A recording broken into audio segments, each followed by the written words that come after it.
Welcome back to another special edition of Why Blank Lost, as we continue our series of Why Blank Won podcasts in parallel with the RHAP Survivor Season rankings. Although there's a twist to this one that we'll get to in a minute. I'm David Bloomberg, and with me, of course, is my co-host Jessica Lewis. Hey there. Welcome back, everyone. Thank you for traveling through time with us yet again for this super fun rewatch, I must say. I did thoroughly enjoy this one very much. Yeah. Before we begin, let me go back in time to go forward in time or something. I do want to once again thank Adam Klein for joining us on the last podcast discussing why he won.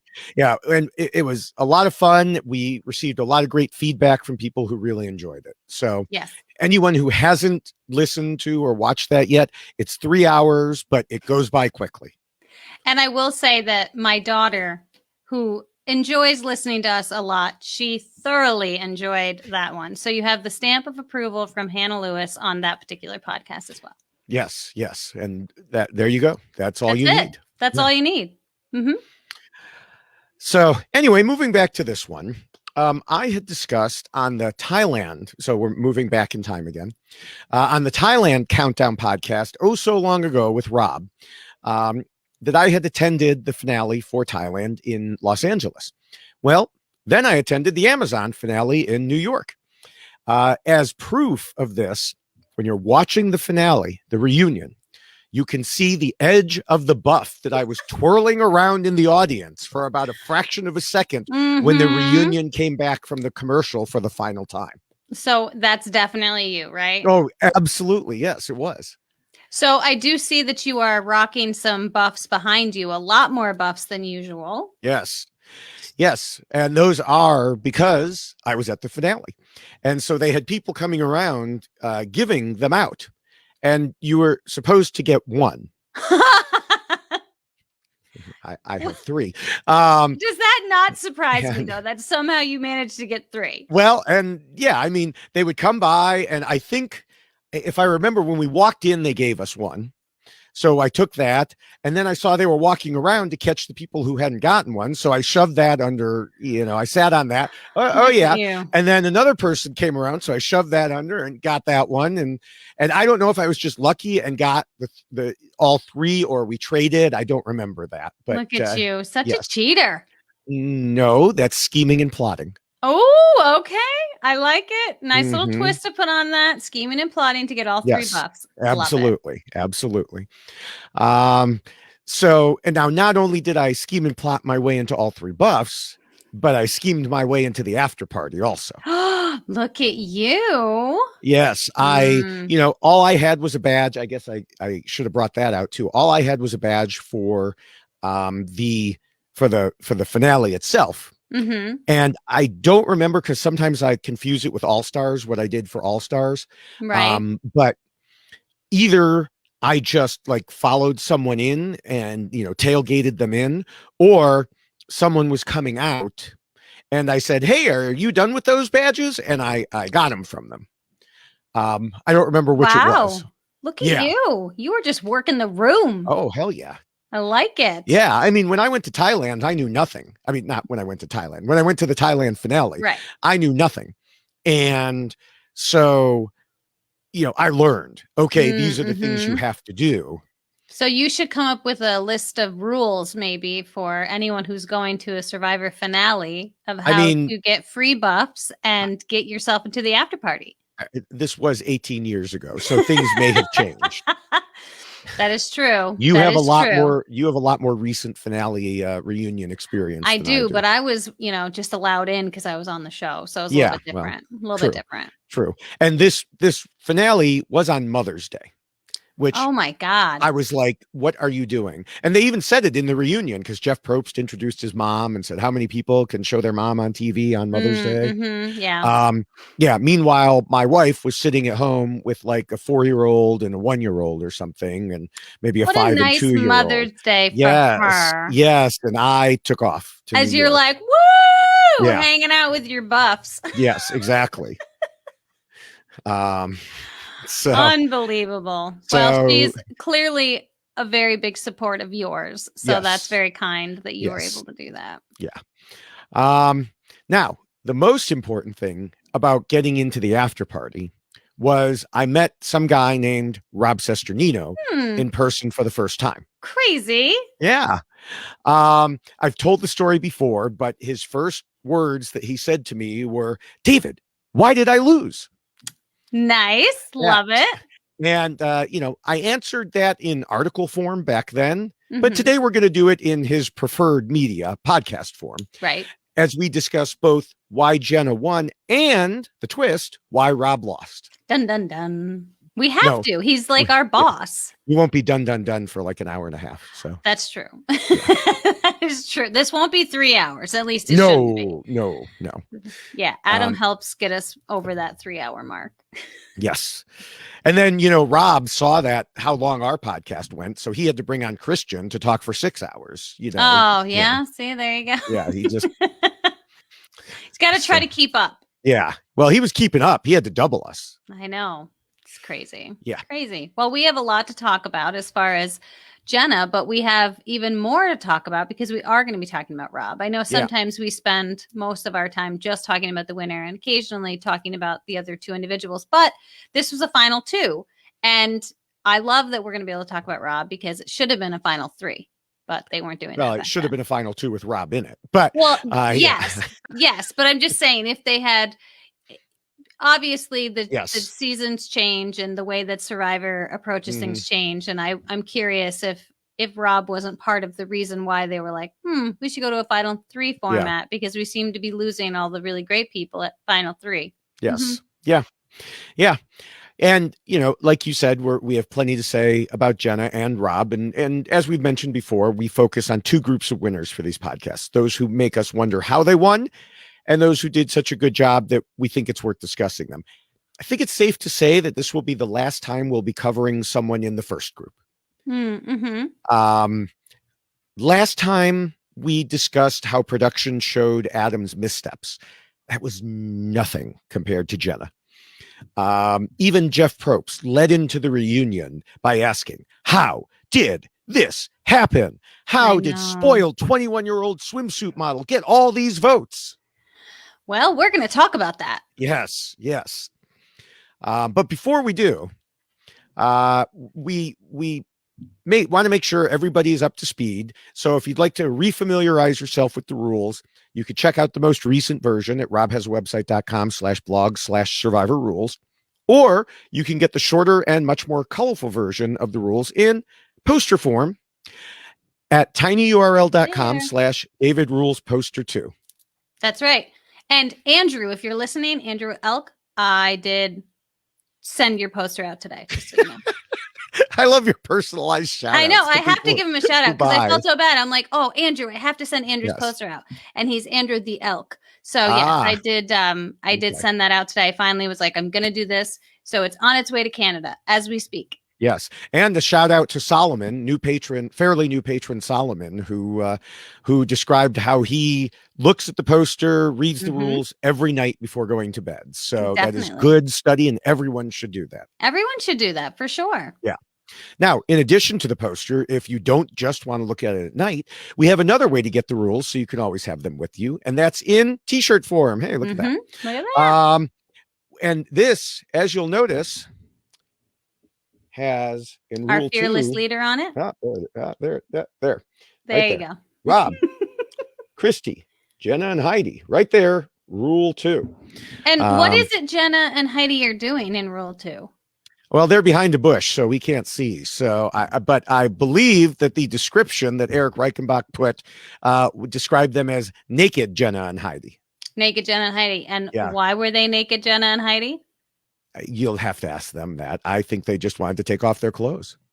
I know, but there is they wanted peanut butter and chocolate. Okay, and I want to talk about this because this is necessary. And I brought with me some peanut butter and chocolate, okay? And I want everybody to go look at this. I'll take off my... Oh, that's not what you meant? Okay. No, that's perfect. That's great. Okay. That's great. I would, except you can't get over that. Can't get over the headphones. All right, but take a look at this. This is chocolate, all right? Yes. Peanut butter, that's chocolate. Not not cookies. cookies, chocolate cookies. I'm telling you, They had to improvise. They freaked out. That's what happened because these girls were like, I'll take my clothes off for chocolate and peanut butter. And production was like, oh my God, everybody look in your snack packs. What do you have? Does anybody have anything close? And I swear to God, that's what happened. They were like, we don't have chocolate, but we have cookies. So they were like, close enough. Yeah. And I will say that peanut butter on like an Oreo cookie is truly delicious. However, that is not what those girls asked for. And I feel like they got gypped because they still did it. But I'm just saying that is not what they had on that plate. Yeah. That's a problem. Yeah.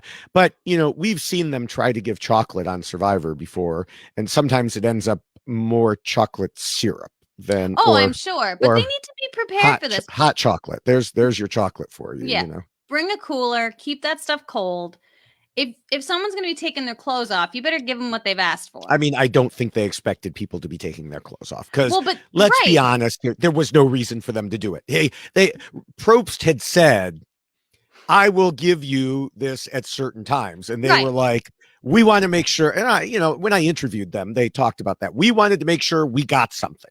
Right. And I don't discount the fact that they were scheming and plotting as well, because they wanted to get their snack for sure.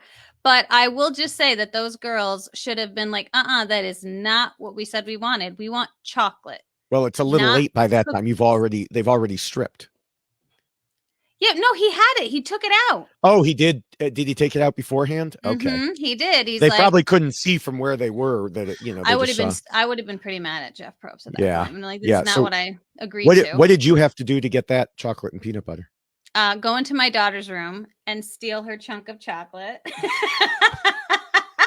And then just scoop a bunch of peanut butter, which I will eat. I will say that this will be a delicious snack, which I won't do it now because the last looks like a meal. I know I did put, see here, I put a lot of peanut. I wanted it to be very clear that this is what it was. Yeah, it's very clear. But even if I don't eat all of that, because I probably won't, my dogs will definitely love it. I'm very annoyed that you didn't have it DoorDash to me or something like that. Oh my God, that would have been hysterical. Could you imagine? Don't give me ideas because I might just do that the next That's true. So anyway, so that, yes, on the poster and therefore on the shirt, we have the 4 of them in Rule 2, which we'll talk about when we get to Rule 2. So you can go to robhasawebsite.com or robhasapodcast.com, click the merch link near the top. That'll take you to the RHAP shop. You can scroll through, you can click certain things like shirts or mugs. And that's the second design right there, the checklist. Why blank lost? Why blank won? You are brave with that hot beverage. Yes. So you take a look for all of that. Now, before we get to the rules, as always, there are some things I wanted to mention about the season. Let me start with the most insane interview I ever did. Joanna. While answering questions, she would ramble on and on about whatever came to her mind or just break out into screaming prayer or whatever, much like she did on the show. For example, I've got a few examples here. I asked about her strategy, and she said part of her strategy was to lay low behind a dominant male, but even if they hadn't been separated by gender, the men all lacked in some areas. But the other part of her strategy worked. Prayer, praise, and worship. Hallelujah. Oh, glory. Hallelujah. Amen. Now, I'm not sure how much of it worked since she was voted out pretty early, but, that's not the half of it. I asked her about her aversion to the idol. And she said, I answer to the Most High, Elion God. My life is in his hands. I hold him responsible for my outcomes. I accept his yes, his no, the doors he opens and the ones he closes. He is God and there is none beside him. Believe that. Obedience is better than sacrifice. So question on. I will pull you into my world before you pull me into yours. Sweet. Amen. Yeah, I mean, just throwing words in there like sweet at the end. Like, what? And she wasn't talking about the chocolate. She still feels the same way too regarding the idol. She still won't touch it. Yeah, I mean, not that she's ever going to have a chance again. Well, yeah. Now, I did ask for her side of the situation, trying to be, a nice objective journalist, Mm-hmm. when she went off on Christy to the point that she, did this to Christy. Mm-hmm. When she knew that was the only way Christy could understand was to read lips. And she said Christy was a thorn in my flesh. And she added, if you were listening to what I was saying, in addition to what I was doing, you would have understood from the episode. But then, of course, this would mean you actually wanted to understand. And then, speaking of understanding, she continued, there were several occasions that I was talking to Jean and Christy came and stuck her entire face between us and right in my face. My solution to this problem was to invite her face out of mine with my hand. So apparently Joanna didn't really understand that perhaps Christy needed to stick her face in, Right. as reading lips was the only way she could understand what people were saying. Right. Or she just didn't care. Now, this led into her launching a rant about how Christy got a favorable edit because she fell into a minority with her hearing. Well, I fell into several minorities: Christian, strong, only single parent, the sudden death of my mother, Dorothy Vassal. But there was no pity for me. Oh, I forgot. I don't need pity. Kind of a mixed message, right? Yeah. And then she continued by saying she was voted off because I was just too strong spiritually, mentally, and physically. Or maybe they just lied on national TV and said that I was just plain better. It amazes me how others try to formulate so many other reasons. I am a mighty woman of God. Come correct her. Don't come of all. It is hard to argue with absolute truth supported by evidence. Try something else. Next. I think she was basically trying to call me out on my Why Blank Lost columns at the time, claiming I was formulating reasons. But as with so much about her, I'm not really sure. I could give more examples, and maybe I'll link the whole interview on Twitter. But it was all like this. It was mind-blowing. Was she yelling at you like that? I mean, it's in all caps in the interview. So yes. I mean, it's just, yeah. That's aggressive. Yeah. And I posted it pretty much without comment. And then at the very end, I put, we thank Joanna for answering our questions. Well, I mean, she's clearly a strong, independent woman, but she is giving some mixed messages. And I mean, I guess she's representing what she thinks is her true self. And that's good for her. Yes. Yes. It just showed that she, one, did not really know how to play Survivor. Two, didn't understand anything about Christy. Yeah. Well, and I do think that it's interesting because this is still very early Survivor, right? Oh, This yeah. is season 6. And so people like Rob just didn't exist really. Because it was so new. I mean, he really created that Survivor super player, if you will, and really having such an in-depth understanding of it, of such a new game. And so it's pretty impressive to see how he handled it, but then also to compare him to those that were around him, because I guess you don't really necessarily notice it on the earlier seasons of Survivor until you see someone like Rob, who's just kind of running circles around everybody and no one really knows what's happening. And so I do think that it's very incredible that he kind of set the stage for survivors to come with how they really need to play this game. Yeah. I mean, to quote the title of your fellow millennials versus Gen X person who's also on RHAP, Hannah, she recently did an interview with him, called him the original superfan. And I think that's what he was. Absolutely. 100%. Yeah. Now, one other story that I have before we get to the rules. An interesting thing about this season was when the cast was revealed on CBS's website, we at my website, Reality News Online, realized we'd already interviewed one of the cast members previously, because Daniel Liu had tried out for WWE, might have been WWF then, Tough Enough. This was the reality show that led to people entering into the World Wrestling Federation, becoming professional wrestlers. He made it to the semifinal top 25. Interesting. And then when he didn't make it, he got connected with one of my writers, Mike DeGeorge, who interviewed him. And at the time, Dan said he was a huge fan of reality TV, including Survivor. I mean, we didn't realize that less than a year later, he would be on Survivor. That's amazing. And now, unlucky for him, there was no wrestling challenge, and I guess balance beam walking wasn't a big, pro wrestling skill. Yeah, probably not. Excuse me, especially when you're scooting. Yeah, you still can't make it across when you're scooting. I was actually surprised. I didn't realize this, but Rob had been like trying out for Big Brother. Oh yeah. And then got moved over to Survivors. Thank God he got moved over to Oh Survivor. yeah. I didn't know that. I shared that with my husband, and he said the same thing. He was like, "Oh, I'm so glad he ended up on Survivor instead." Sometimes those casting people know what they're doing. Sometimes they do, yes. Yeah. And I will say that they made a great call with that one for sure. All right. Is there anything else about the season you want to discuss before we get to the rules? Well, I do think that we should spend the rest of this podcast calling Rob a junior deputy firewood bitch. I think that would be so much better than just calling him Rob. Someone asked in the patron group where that t-shirt is. It needs, I was like, how has nobody like put this on a sign? I mean, it's so, now I will say too, the one-liners that Rob came up with, there's just so many great one-liners. And I love that he was so naturally or just there was something about his delivery that it wasn't like he was just trying to come up with a fun phrase or something to get some extra TV time.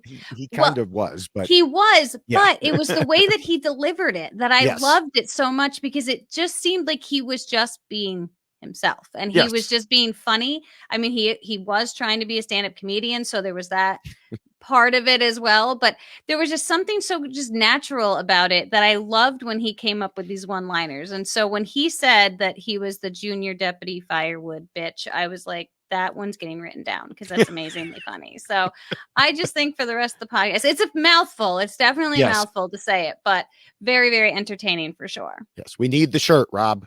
Yeah, I think that would be a great shirt. Yes. I think RHAP could do that. That's right. That's right. All right. Well, with that, we'll move into the rules. In Jenna's very first confessional, she said she wanted to beat the guys to shut them up. But how could the young, self-centered, spoiled brat end up not only winning, but doing so in the biggest landslide in Survivor history at the time? And how did the strategic mastermind of the season get so close, but have the title stolen from him?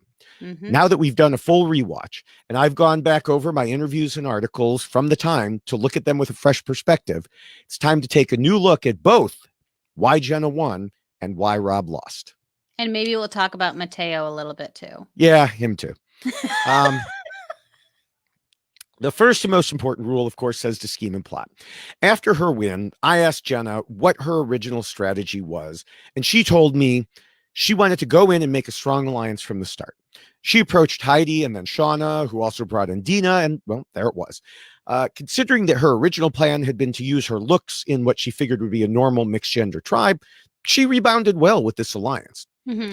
Now, Jenna managed to stay in the mix after the swap with a new alliance to take out Roger and Dave. When Dina wanted to get rid of Alex, Jenna pretended to go along, but instead joined Alex and Heidi in maneuvering to get Rob and others to vote Dina off instead. Of course, that alliance went to hell when Rob engineered the Alex vote. Still, Jenna wasn't done. She and Heidi tried to get Christy on their side, and when that wasn't working and Rob approached her about a final two plan, Jenna decided to raise holy hell, not the same kind I was talking about with Joanna, rather than accept his plan. She confronted him in front of everyone in hopes that they would see how he was playing games and side with her. It didn't work, probably because everyone knew Rob was playing games, but I guess it was a nice try. When Rob came back to her and Heidi with the plan to vote out Christy, of course they jumped at the chance, knowing it would give them another 3 days. Now, one thing I noticed in my rewatch for all of this was it appeared Heidi was doing a lot more of the scheming for the duo than Jenna was. And I'm not saying Jenna didn't do any, and she certainly went along and did some of it, but she didn't seem to be taking the lead in most situations. And I just think that's something we need to keep in mind regarding everything I just said. Yeah, and I do think that this is an interesting dynamic that we were able to see kind of unfolding, is that you had two very young women who had a lot of similarities, both, their physical appearance is one thing, but their mindset, their approach to the game, and how they planned on playing the game was very similar. And so the fact that they found themselves together and the fact that they got along so well, I think it really did help Jenna's game immensely, because one of the things that Jenna talked about was, and I know that she used the word handicap, and I'm not calling it a handicap as far as what she looked like, but that was a real concern she had. So the fact that she had someone like Heidi that she could rely upon and kind of lean on, I think was a huge benefit for her in the strategy that she did end up utilizing. But it was because of Heidi that I think things were able to work so well, because she had somebody else to play that type of game with. Right. Yeah. And, after Heidi was voted off, Jenna didn't need to do any more scheming. Right. She won immunity twice in a row when she needed it most. She did talk to Butch and Matt about who should be voted off into fourth place. And she went along with the alliance that Matt had proposed, but all of that seemed more reactive than proactive. And it was likely that she already knew she wanted to take Matt. Actually, it was more than likely. We'll talk about that later. So it made sense to agree to an alliance when one was offered. Right. Sure, I was going to take you anyway. So if you say you're going to take me, deal. Right. And I do think that part of her strategy was this non-threatening nature that she kind of presented herself as, because she spent a lot of time talking about how she was small in stature and she's up against these men, and that she really did kind of seem meek and almost weak at times, and she was sick and presenting herself as sick. And so I'm curious if all of that was part of her strategy as well, and to just get them to believe that she's kind of thrown up her hands and given up, and she knows that she's the next to go. And instead she went in and she really worked hard when she was in those final immunity challenges. So I think all of that certainly benefited her when they had that choice between who's going to go. Is it going to be Heidi or Jenna? I think that was one of the things that they certainly considered. Yeah, and we'll get to that in a later rule. I would say that no, she didn't do any of that on purpose. When I asked her about her strategy and everything else, never once did she say then to me or to anyone else anything about, for example, and I played up how sick I was because I really wasn't, or Right. I said I was weak. No, I think she really was sick. She really was weak. She really did expect to go. And then she just pulled every ounce that she had left in order to do that. And I don't think that she was necessarily pretending, but I do think that there is something to be said about the way that you are presenting yourself to the tribe and how it can end up furthering your game without you even necessarily planning it to. Right. And I think that definitely worked to her benefit, that they did see her in that way and they didn't see her as someone who they needed to worry about necessarily. And then all of a sudden here she was at the end, and they were like, oh, wait, maybe we should have thought about that.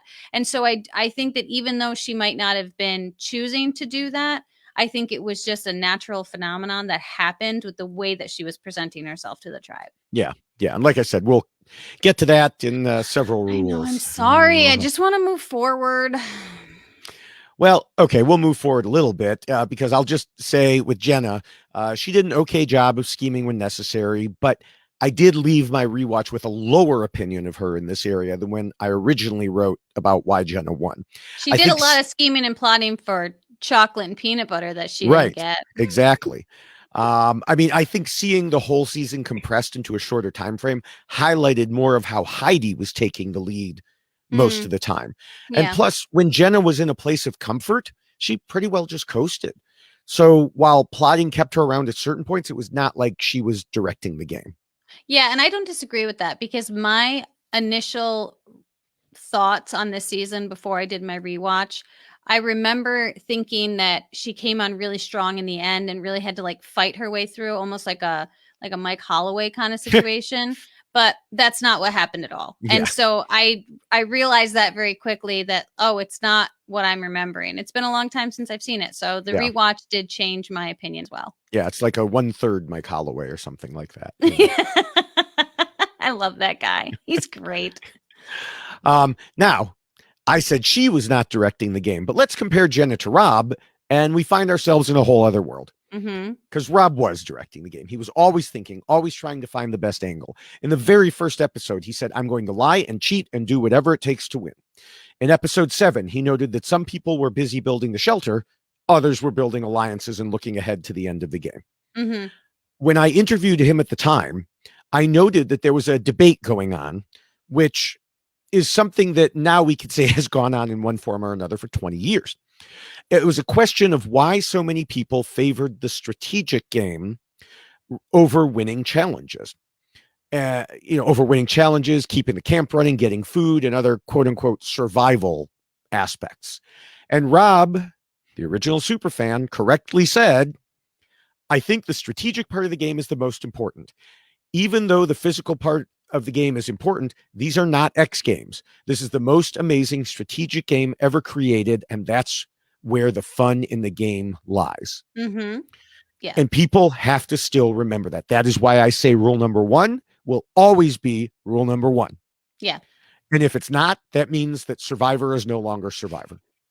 And I don't disagree with that, because I do think that Rob recognized that there are certain things that exist in this game that do go beyond the survival component. And again, we're very early on in the season, so people are really kind of just learning this idea and this understanding of the game. Rob was already doing that, and he was already putting it into play, and he was so manipulative in the way that he did it, and it was so fun to watch because you didn't see it happening. Like, I feel like everyone who was around him was just merely enjoying Rob and this funny guy who would crack jokes, but he managed to spin everything just the right way, the way that he needed it to be spun, and had just kind of like people on. I mean, Mateo was just completely on a puppet on a string as far as, as the season progressed. And it was all because of the way that Rob was handling the game and the strategy component of it, and nobody else was. And what I thought was incredible is the amount of information that he was receiving from people that he would then utilize in his strategy moving forward. So if he heard something from someone, he would then say, okay, now I need to switch things up and I need to change what I'm doing because I just was told X. So it was taking this information, making it work in his game, and changing it constantly. And again, I know I'm jumping up a little bit, but I do think, I'm sorry, but he was very impressive to watch in how he evolved his own strategy. You know what happens if this happens again? Oh, I'm going to start eating chocolate and peanut butter if you do that. All right. Yeah, I said in my original Why Rob Lost article that he played like Will from Big Brother 2, making no secret of the fact that he was playing the game and playing it hard. Mm-hmm. Yet, as he told us in a confessional moment, the other players still trusted him. And that is truly a rare gift.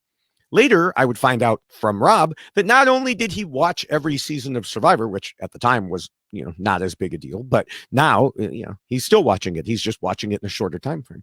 But he also watched shows like Big Brother, and Will Kirby was a big influence on him. So he took more than a few pages out of that book. Mm-hmm. As you mentioned, he had originally applied to be on Big Brother. He wanted to be Will. Yeah. Another way he prepared, he told me when I interviewed him, he said, I also read an article that some crazy Survivor fan wrote on the internet called What Survivors Should Know by Now. It was actually very helpful, but I can't remember the author's name at this time. Strange. Yeah. We might have a poster about that. Yeah. And a t-shirt and a mug.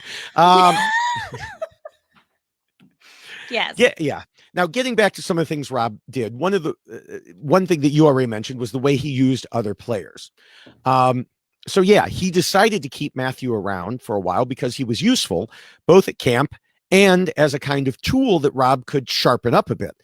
Not as sharp as the machete, of course, but now he said he put a lot of energy into Matthew, which was exhausting, but he had Matthew eating out of the palm of his hand, which led to the chain alliance with Rob feeding information or misinformation to Matthew then feeding it to Butch. I love this so much. That was so genius. And the fact that he pulled it off was incredible. They all followed along so nicely. Like he would give him very strict instructions, and then Mateo would go back and would tell Butch, and then Butch would follow the instructions as well. It was incredible to see it happening.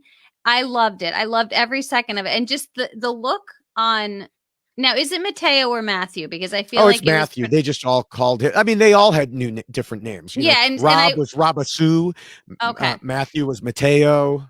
All right. So I'll go to Matthew then. But it was so incredible to watch how intensely he was listening to Rob when Rob would tell him what was happening and what was going on, and then he couldn't say anything. It was incredible. It was absolutely incredible to watch. And I mean, yeah, everything Matthew did was intense. He is very intense. Yes. But I do think that what worked out so well for Rob with this strategy was the fact that he was playing with people who clearly didn't understand the game. And I think now, so many seasons later, you don't have that ability. It's more often that you have a lot of people who are playing who understand, as opposed to most people who are still kind of figuring out and not sure. And I think that he found himself in a great situation where he was playing Survivor with a lot of people who were not Survivor super fans, who were, like Matthew was about survival, and this is an adventure, and this is what I'm going to do. And he really had to rely on Rob because Rob understood the game. Matthew didn't hide the fact that he didn't understand the game. And so it worked out really well for Rob that he ended up finding himself surrounded by people that just didn't have the same ability to understand Survivor the way that he did.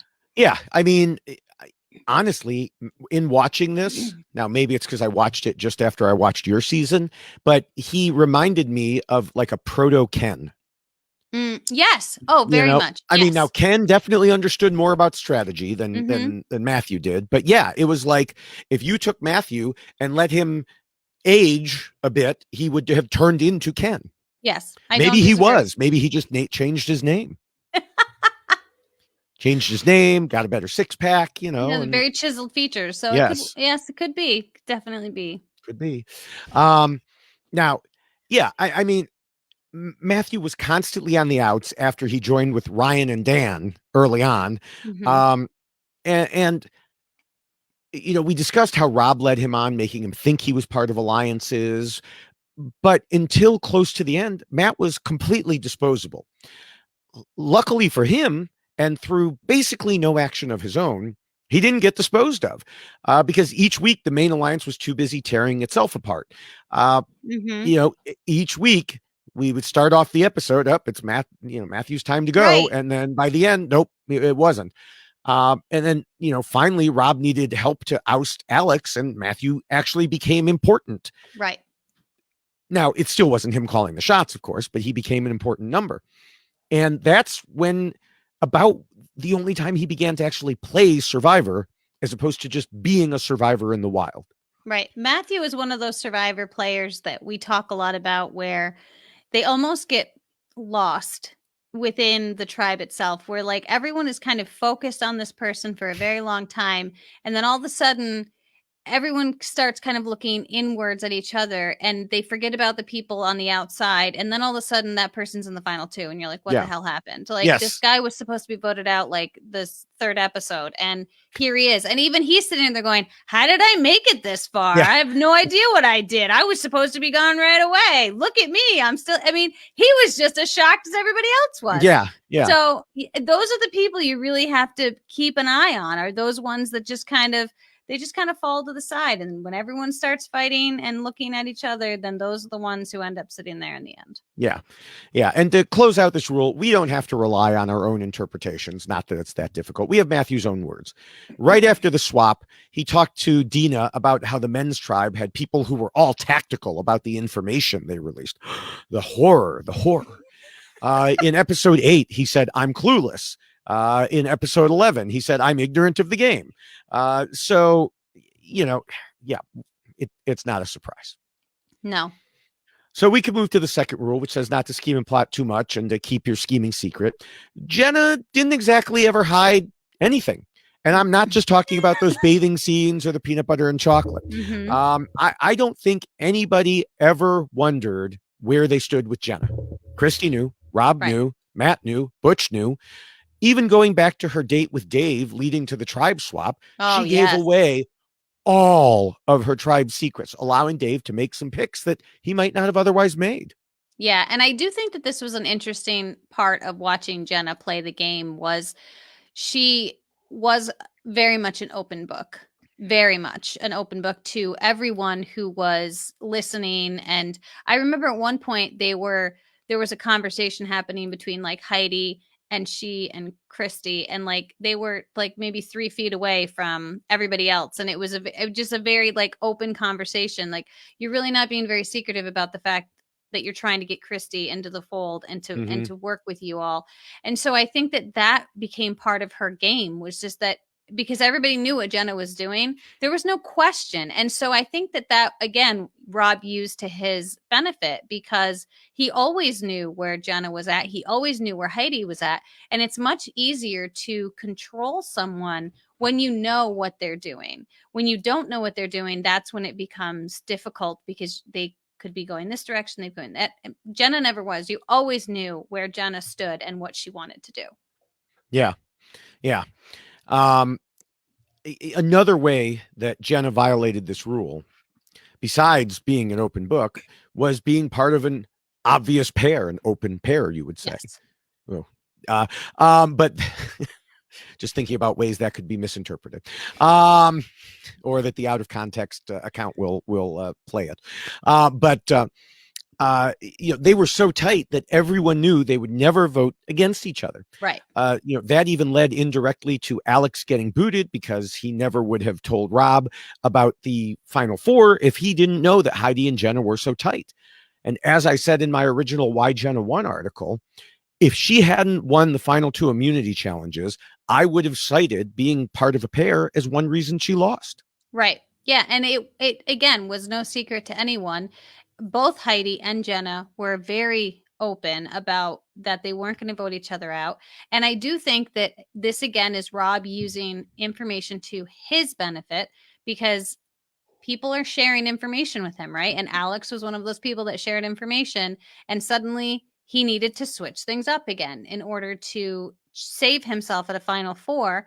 He got Alex voted out. So this idea that everyone was friends and we all love each other and that's the most important thing, I think was part of Jenna's problem, was that she had this idea in her head that they were all friends, and because they were all friends. Oh, you're jumping rules again. Listen, it's part of her problem being an open book. She was oversharing all the time. So it still fits in here, all right? I'm going to start eating this peanut butter and chocolate because it smells really good. I want to see how you talk on podcast while eating a mouthful of peanut butter. I know, that would be definitely. She said. That would be terrible.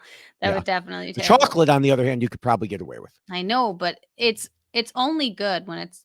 Let me see. You gotta have. It's not only good that way. Chocolate by itself. No, but and I don't disagree with that. But when there's a big old scoop of peanut butter next to it, you gotta have peanut butter. Yeah. I'm surprised you're not like trying to rush through the podcast just so you can get to it. Like, come on, David, hurry up. I'll listen. If I really have to, I'll just start eating it. And then like fine. You did with the chicken. That was fun. I did like the chicken. And you never did give me any. Now I'll have to get Grubhub over there or something. Why is this woman delivering 2 chicken wings, a piece of chocolate, and half a scoop of peanut butter? That would be great. Anyway, we're just going to turn every rule into chocolate and peanut butter discussion. So anyway, while Jenna could have lost because of this rule, many people thought Rob did lose because of this rule. When this was airing originally, I received a bunch of emails saying Rob's the poster boy for violation of the second rule. I disagreed then. I still do now. I mentioned earlier that I did originally think he stabbed Dina in the back before it was necessary. But it ended up working in his favor. And the thing is, when that happened, it was such a controversy about whether he stabbed her in the back too soon that I wrote not 1, but 2 articles about it. Other people wrote articles about it. There was all these emails coming in, and I asked Rob about it. So it was just a big deal. But it ended up, it worked out fine. Well, and And I he think had good reasons to do it. right. And I think that, again, why it worked out so well for him was because he had such a good read on everything that was Hmm. happening in the tribe. And Right. so there's a difference to over scheming and over plotting if it's unnecessary. He Right. was doing it because he had to, because he was aware of what was happening with everybody and how that was going to negatively affect his game. Yeah. So I think there's a really big difference there. And I don't think that it was something that he struggled with or that he was handling badly. I mean, clearly it worked out incredibly well for him all the way to the end. Yeah, exactly. And, um, the thing is, one thing this rule does say is if you try to scheme and plot with everybody, they will all know what you're up to. And really, by at least midway through the season, everybody did know that Rob was up to something. But they kept doing it. Right, because as we mentioned before, they just seemed to fool themselves into thinking it was the other person who was going to get screwed. Right. Oh, yeah, he's over there lying to them, but he would never lie to me. Okay. Um, yeah. I mean, almost everyone who was voted off post merge was double crossed in at least some way by Rob. Mm-hmm. But you can't say he schemed and plotted too much. Like you just said, when he got the other players booted and stuck around almost to the end. Right. It's, And yeah, everyone seemed okay with him. Like it right. was interesting that these things would happen. There'd be some big blow up. Someone would call Rob out on something, and then he'd go off in the woods and he'd be giggling and talking to someone about what just happened. Like, can you believe that just happened? And convincing them again of Right. it was like, this is Rob's world, and they were just all living in it. Yeah. Yeah. And so to wrap it up, this is simply not the reason he lost. Right. Jenna didn't vote him out at the end because she was worried that he was an over schemer. It wasn't an issue at that point. I agree. So, all right. Well, I referenced it earlier, but I should mention once again, while we both talked about it, that of course this season gave us the classic example of the mistake players sometimes make when they're the swing vote, as Christy refused to tell either side how she was going to vote, ended up becoming the target, and ended up, on the poster. And not only did she make it very clear that she was the swing vote and didn't know what to do, she acted like she was. I mean, she even called herself like to Jeff. She told Jeff, like, basically, I can't remember what word she used, but how significant she was. Like, I'm in the power position. Like, this is all about me. Mhm. And that's really not good either. I mean, not Right. just to be the swing vote and to you can recognize it, but then to act as if you are so much better than everyone else who's here because you're the decision maker. And you're telling someone like Rob that I don't know what I'm going to do yet. It's my decision. I'm the one in charge. I'm going to decide how this all goes. And this is Rob that is then going to go, interesting. I'm going to do something with this information that I've just been provided. Yeah. All right. The third rule talks about being flexible. Now, how do you think Jenna did here? Well, didn't I talk about it a little bit? Yes, you did. So now I'm officially asking you to talk now about I'm really allowed to talk about it? Yes. Well, I mean, obviously I don't think she was incredibly flexible in the way that she wanted to play the game. She made it work. She came in with an idea about how she wanted to play this game, but obviously she was with an all women's tribe. And so things shifted, but it shifted in a manner that worked for her because she was put on a tribe with people that fit into that ideology, if you will. Mhm. The way she wanted to approach the game, she had other women on the tribe that were wanting to play the same way. And then she had someone like Dina who was willing to kind of like, I'm going to utilize these girls to my benefit. And so I think overall things just worked out for her. So it wasn't necessarily her being flexible. It was like, oh, she found herself with people that were going to allow her to play the game she wanted to play. But I don't think that she approached the game the way that she should have in realizing who she was playing the game with. Like when you Right. start to realize you're playing the game with someone like Rob, she was going about it, I think, in the wrong fashion, where kind of coming at Rob instead of I'm going to beat Rob at his own game. She didn't do that. And I just think that there was a lot of missed opportunities for her, things that she could have done much differently and chose not to, because she was able to kind of coast along with those people who were approaching the game in the same manner that she was. Yeah. Yeah. I mean, Jenna told me in our interview that her strategy was to adapt under any situation. And she had added that that adaptation was the key to Survivor because things are always changing. Now, obviously, she's correct in that. That's what this rule is about. And that's a good thing to say. But like you said, I don't feel like she actually lived it while she was out there. Right. Part of this rule says you have to have your finger on everybody's pulse, or as Rob explained it on the show, to understand what's going through everyone's head. He added at the reunion that the key to the game is always knowing where you stand, where everyone else stands, where they think they stand, as well as having a working relationship with everyone. And if you're not in the majority, you need to flip it. Sometimes you have to lie and backstab. But Jenna didn't do any of that. Mm-hmm. There were people with whom she had no relationship at all. She didn't understand where everybody stood, including herself. And when she wasn't in the majority, she lashed out and got lucky rather than actively doing anything to fix it. Right. Yeah. And I do think that, again, there were so many missed opportunities for her. And just this idea that she could have really taken control of the game with the group that she was playing the game with early on.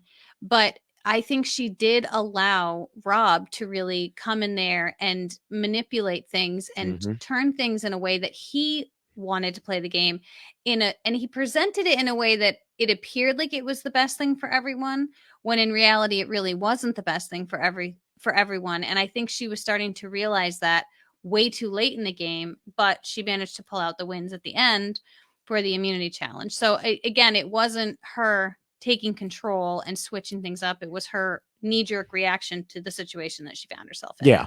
Yeah. Now, another important part of this rule is being able to change things up when you're presented with new information. And one good example is what happened to Rob in episode 11, when Alex flat out told Rob that he'd vote Rob out at Final Four. Mm-hmm. So dumb. So dumb. Mm-hmm. And Rob told us, I have never stopped playing Survivor, and over my dead body will I turn over and let somebody pass me by. Alex became an example of what not to do. Right. And Rob responded accordingly.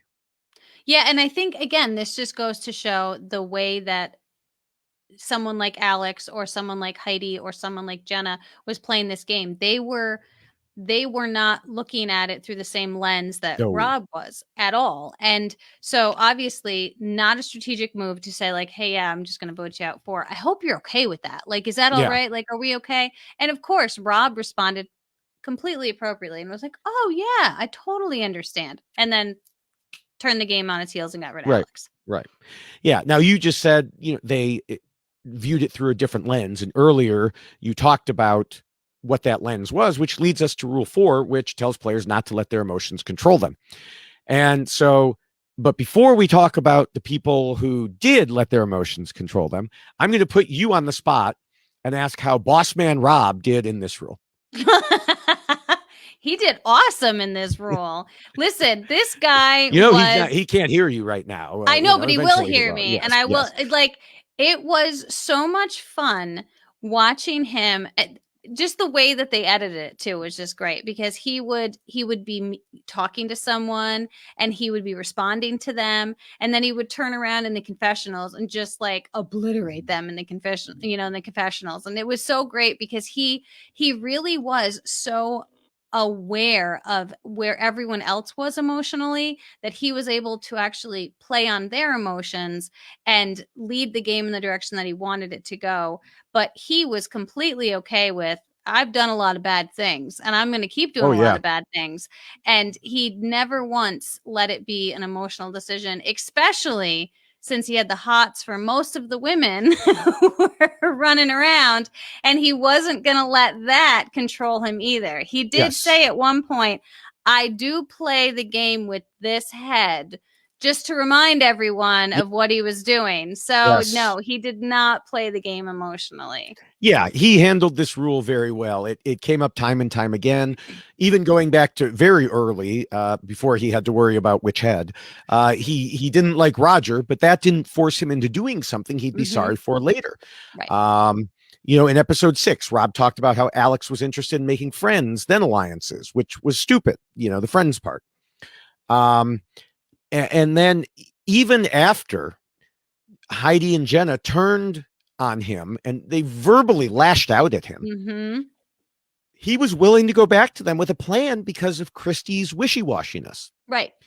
It didn't matter if he liked or disliked someone personally. It was the game that mattered. Right. And they were very focused on this idea of being friends and maintaining that friendship. And he was not. I mean, No. he was not at all. And so he definitely was able to make that, that divide. This is the game and that might be a friendship, but the two have nothing to do with each other. He was very, very clear with that. Yeah. I mean, and he also was clear what he thought of other players not following this rule. When he voted out Shauna, he said she's a really nice person and puts what's good for others ahead of what's good for her. But unfortunately, that made her a terrible Survivor player. Yeah. And then you had Jenna talking about how she considered Heidi, Alex, and Rob to be real life friends. And then when Rob turned on Alex because, Alex said we were going to vote you off, Jenna said she couldn't believe someone would sacrifice personal relationships. Yeah. Welcome to Survivor, Jenna. And $1 million check. Yeah. Well, okay. Yes. That's. You make a good point, but I know, this is why we're talking about her. How did she, How did she? And it certainly wasn't by following this rule. No. So let's try the 5th rule, which talks about the social game. And that's not going to be a good one for her either, because it reminds players they need to pretend to be nice. Now, before we get to her, I want to note, I said pretend to be nice, not pretend to be a psycho, which is what Matthew claimed he had done.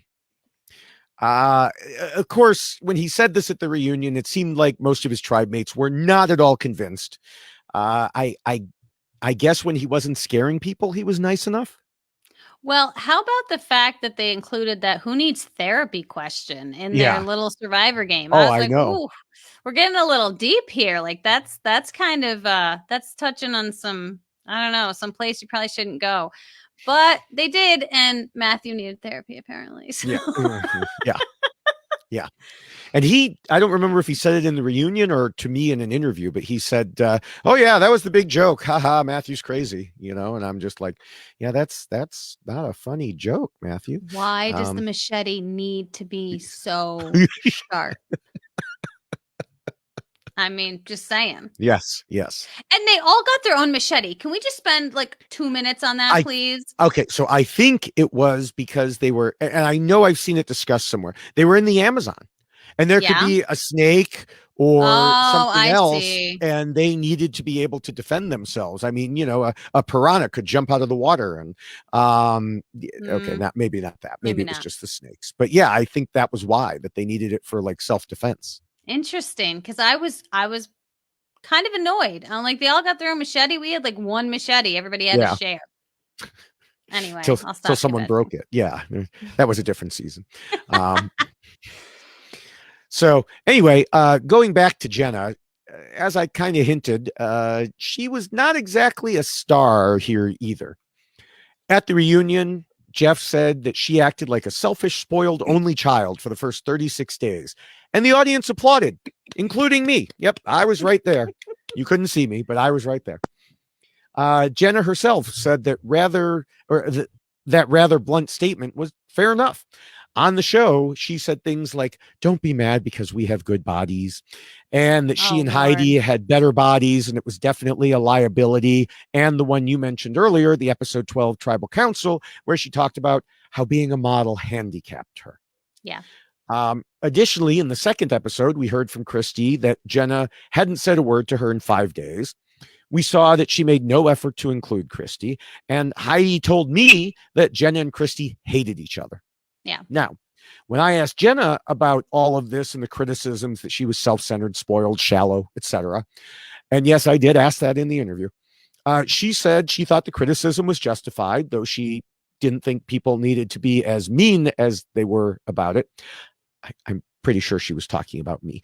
Because I hadn't mentioned, maybe we'll talk later about some of the things that I said on the website at the time. But anyway, she continued, I acted very immature, annoying, selfish, and bitchy during the show. I will be the first to admit that. So, hey, all the things that I probably said in my articles. But she also noted that a lot of the stubborn and rude things that I said were in my confessional and the other survivors did not hear me, which would be an important point if she had kept all of her commentary to confessionals, but she didn't. Well, and I'm going to say this too, because I do feel like what we had this season was kind of like an episode of Mean Girls, if you will, like where you had a group of people who, again, I've already talked about that same type of ideology. This group of women kind of clicked because they all looked at the way they were going to play the game the same. And honestly, like I was kind of uncomfortable watching a lot of the season just with the way that there was a divide based upon the physicalness of people.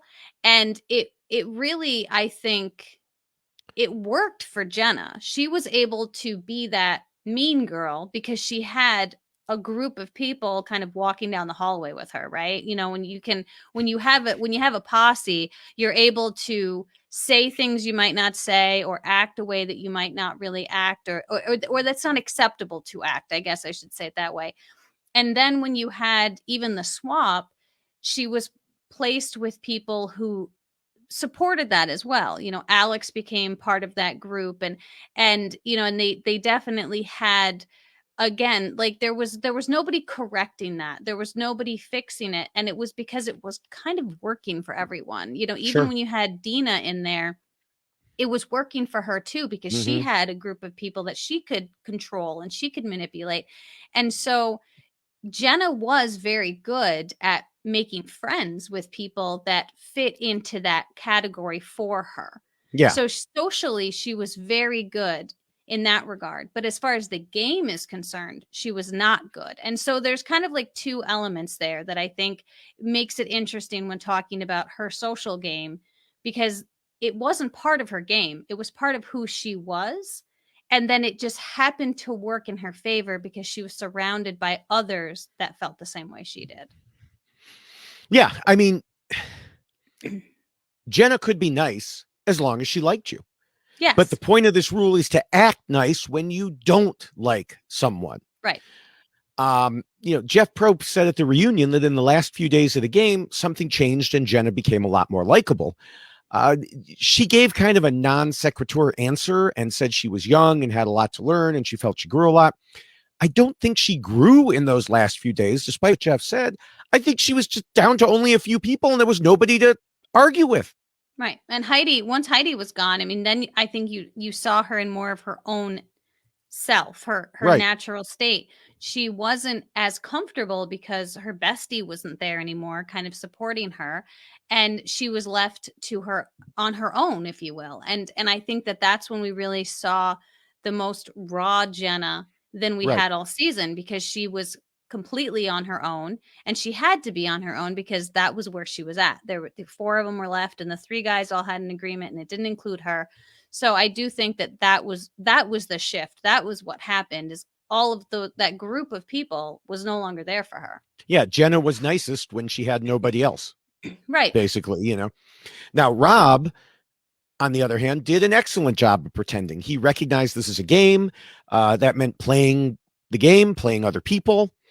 And, you know, so starting again, all the way back in episode 1, others were pissed off at Roger. He kissed up, did whatever he was told. Right. He pretended to be nice, worked behind the scenes to eliminate him. And the same was true with Dave. Now, a moment ago, I mentioned how Jenna said she kept most of her mean comments to confessionals. Rob kept all of them there.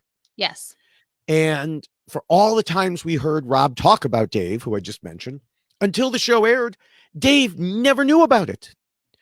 And another example is even after Rob made up with Jenna and Heidi for the Alex vote, He still called them both half-wits in his speech voting off Heidi.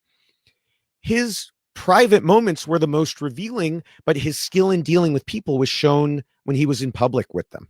Yes. He did what I think is a very difficult thing to do. Mm-hmm. And that is know what to say and when to say it, even if it's gonna kill you. Like I cannot believe I have just the collecting the firewood. Like, let's just talk about that for a second. Like, when he called himself that junior deputy firewood bitch, Mm-hmm. it was because he was doing what he needed to do in order to form a relationship with Butch. And collecting firewood was very important to Butch. He thought it was ridiculous. He thought, this is such a waste of time. We will never need this much firewood ever, but we have so much firewood, but this is very important to Butch. Well, of course they needed that much firewood. How could they burn down the camp otherwise? I know, but it wasn't Butch's fault, right?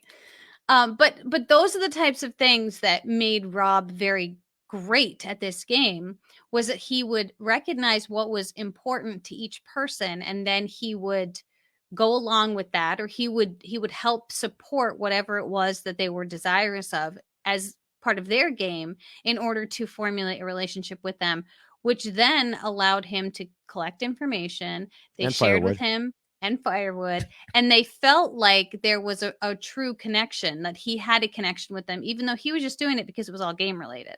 Right. Now, speaking of Rob, as we've been doing, the sixth rule is where we get to a key part of the answer regarding what happened to him, because it warns against being too much of a threat, and Rob was the biggest threat there. Mm-hmm. Despite Jenna's claims that she wanted to bring Matt as the toughest competition to the end, she acknowledged in the reunion that it was just game talk, and she knew Rob would kick her butt, so she had to get rid of him. The problem is that I don't know what he could have done differently. I didn't know when I wrote my original article in 2003. I don't know 18 years later as I'm podcasting about it. Rob controlled so much of this game, and that's how he made it to, well, almost the end. Yeah. If he hadn't done all those things, he probably wouldn't have gotten that far. He purposely brought along the people who were the least threatening to him, but it just didn't work out. Yeah, the only thing he could have done differently was win that final tribal council. That's it. That's really, truly it. And I do want to talk about that thing that Jenna said that you just referenced, and I don't know if I can talk about it now. Or if you're going to make me wait. I'll probably make you wait. If you think I'm going to make you wait, then I'll probably make you wait. All right, I'll wait. Okay, I don't know what it was that you were going to talk about, but I did just mention that Rob brought along the smallest threats in Jenna, Butch, and Matthew. And Jenna certainly fit the bill for this one. And, this is something you got into earlier back in the first rule, because Rob told me at the time he felt Heidi was a much bigger threat in anything physical or endurance because she was a better athlete. And also in something, if they had a fallen comrades challenge, well, she had been with Butch, Dave, and Christy longer, as opposed to Jenna only being at Jaburu with him and Matt. As he said to me, Jenna wanted to quit the game because she was sick. So we chose to keep the person that we thought would just roll over and die. And unfortunately for us, she didn't. Yeah. But he also said he believes Heidi would have won both challenges just like Jenna did. So it didn't really matter. Mm-hmm. And I agree. But the point is, Jenna was less of a threat. Thus, she got to stick around and win $1 million as opposed to Heidi doing it because she came off as more of a threat. Now, again, and this goes back to where I was saying earlier, I don't think she was doing anything strategically or on purpose to be less of a threat. She just was. And I do think that it's interesting the way that Heidi responded to the way Jenna was feeling. Because again, this goes back to what I was talking about before, how it just ended up working, that she was perceived this way because that's the way she was presenting herself, and it worked to her benefit. Because even Heidi was playing up the fact that Jenna wants to go home. Jenna doesn't feel good. She's really concerned about her health, and she just wants to be done with this game. And Heidi was pushing it hardcore, which probably didn't work in Heidi's favor either, because she was pointing out the fact that, like, hey, listen, she really wants to go home because she's so sick and she feels like she's going to die. Of course they're going to want to keep her because she's so sick and feels like she's going to die, and they're going to send Heidi home instead. You're muted. Sorry. That's all That was the second time this season that it happened. With when Shauna was sick and wanted to go home, and they wouldn't vote her out. And that was obviously in the all women's tribe until Alex showed up and gave her And all then her all of a energy sudden back. she Yeah, felt great poof, again. poof. Oh my goodness. Yeah.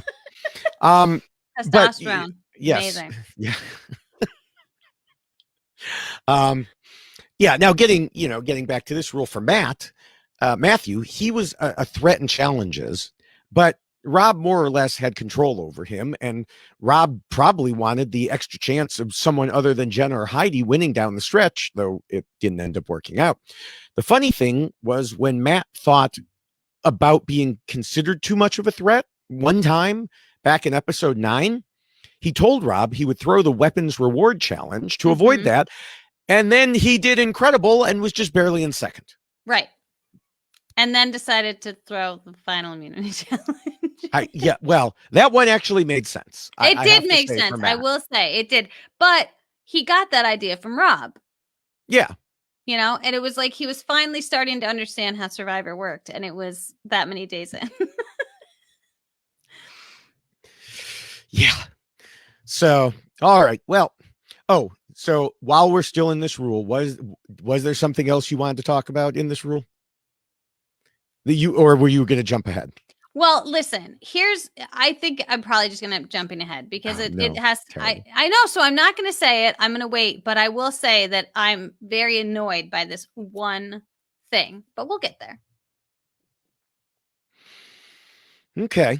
The seventh rule, of course, covers dealing with idols and advantages. So obviously we don't have anything to discuss here. I know. Although we should. Well, no, I won't talk about that. Never mind. I'll leave that. Well, go ahead. I was just going to talk about the. No, their tree mail guy. That was the big person. Oh yes, the tree mail guy. That was odd, but yes. Okay. We'll leave it at that. Yes. Yeah. So. All right. Well, I'm going to go ahead and get into Appendix A. Wait a minute. We're getting a call-in, which is weird because we don't normally get call-ins here. We're getting a call-in? Yeah, let's see what's going on here.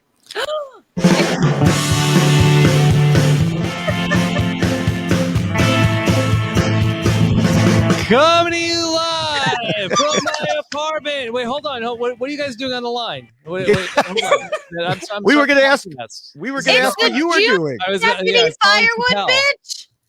Yeah. Yes. Oh, okay. Oh, David and Jessica, how are you? I wasn't expecting to see you here. Oh, we thought that you heard that we were talking about you and decided to jump in. Yeah, you're talking about me? Just maybe a little bit. Yeah, yes. Maybe a little. Yes. How are you? We're doing well. How are you? Yes, doing very well. Very excited to get to catch up. Well, it's unfortunate that we're talking about you in the manner that we are because it's not why Rob won. It's fine. It's fine. You're okay with it. He's had a couple of years to get used to it. Yeah. Many years later, you've accepted your fate where it all ended up. What have you discovered so far? Well, so far we've been through all the first 7 rules. You did fine with the 7th rule covering idols and advantages. You didn't make any mistakes. Nailed it. All good. We did talk about that you were the biggest threat, and here we are 18 years later, and I still can't figure out what you would have done differently for it. Yeah. Mm.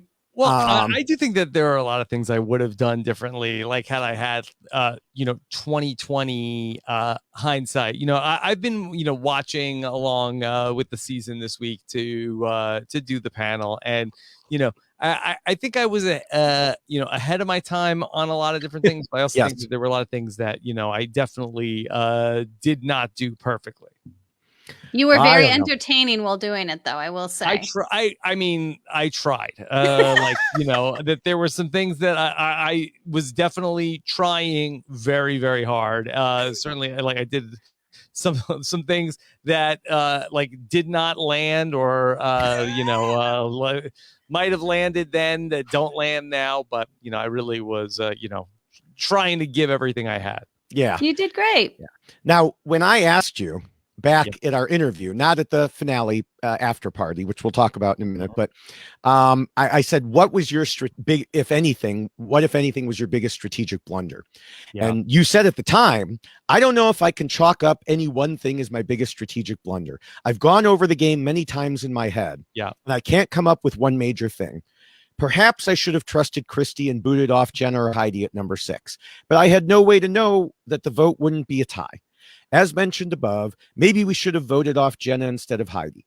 I don't think there is just one thing that could have changed the outcome of the game for me, with the exception of staying on the beam longer than Jenna. I would like to encourage your readers, if I'm missing something big, to please let me know what I may not have thought of. So did the readers of Reality News Online come through for you, Rob?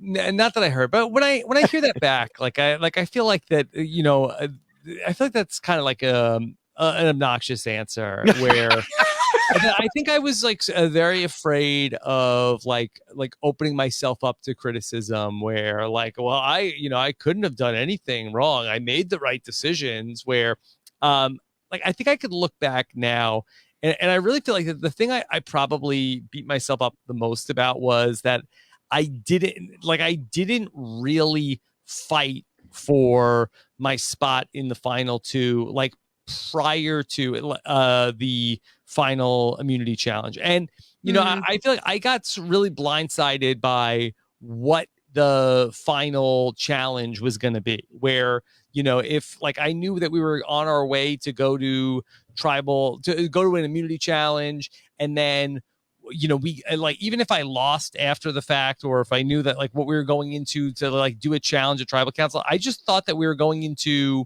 a challenge that was going to be a quiz. It was going to be nighttime at tribal council. What else could it be? Right. I mean, has there ever been another challenge that's played out at tribal council for the final 3? No, it's never happened any other time in the history of the show. So. Right. Yeah, well, I got kind of blindsided by what we were doing. The only thing that made sense to me, I had only seen 4 seasons, was we're going to do a quiz at tribal council, and I felt like I'm going to mop the floor. I'm going to win this quiz, 10-0. Right. That neither Jenna or Matt, I felt like, knew a lot about the other players, so I felt really good about that. And, had it been something different, I think I would have really fought with, to say to Matt, hey, Matt, you really need to go up against me in the final 2.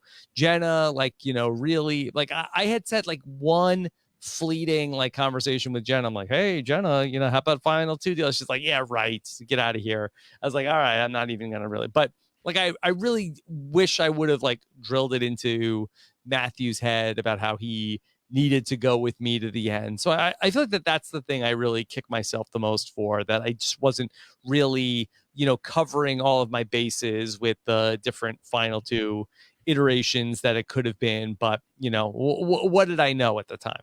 Right. Well, and right. it really seems like the way that it came across on screen was that there was an idea that was almost presented to you, that final 2 was going to be you and Matt, or you and Jenna. That it had been almost this idea that everyone thought that because you had kind of rubbed people the wrong way, or that you had backstabbed people, that suddenly you were going to be beatable at a final 2 because you had treated people in that way. That was the way that it was presented, but I don't know if that's necessarily the perception that people had who were making that decision, because clearly she didn't choose to sit next to you. But I don't really think anybody had hard feelings towards me really by that point, because I feel like that Jenna and Heidi were the only people that had hard feelings towards me, and then I felt like I really had made it up to them when we voted out Christy. So I felt like that I lost their votes, and then I felt like I got them back with the Christy blindside. So where, I could have gone the other way on the Christy thing, I felt like that, well, I needed still 4 votes to win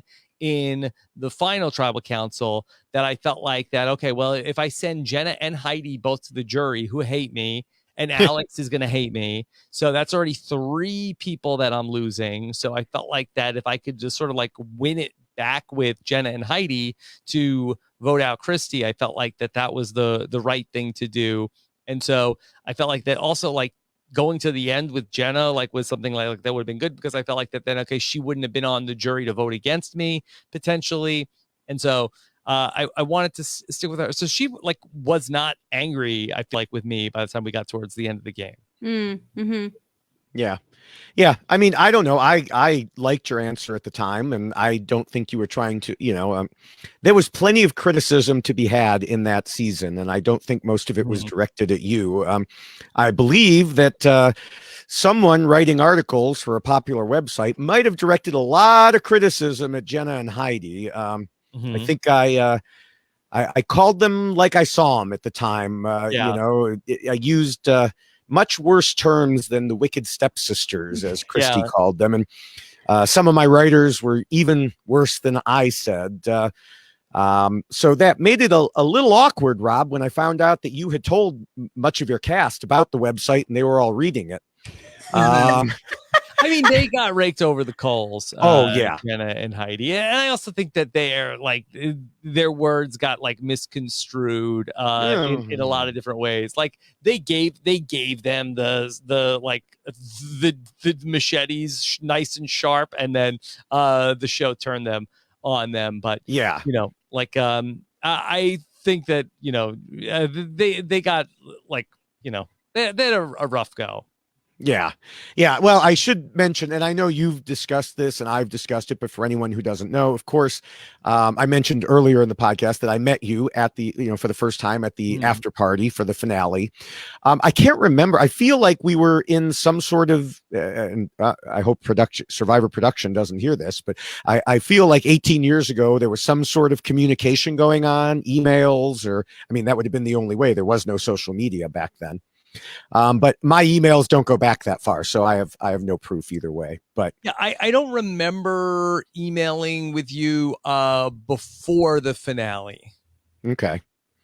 Like I feel like I didn't know anybody before the finale.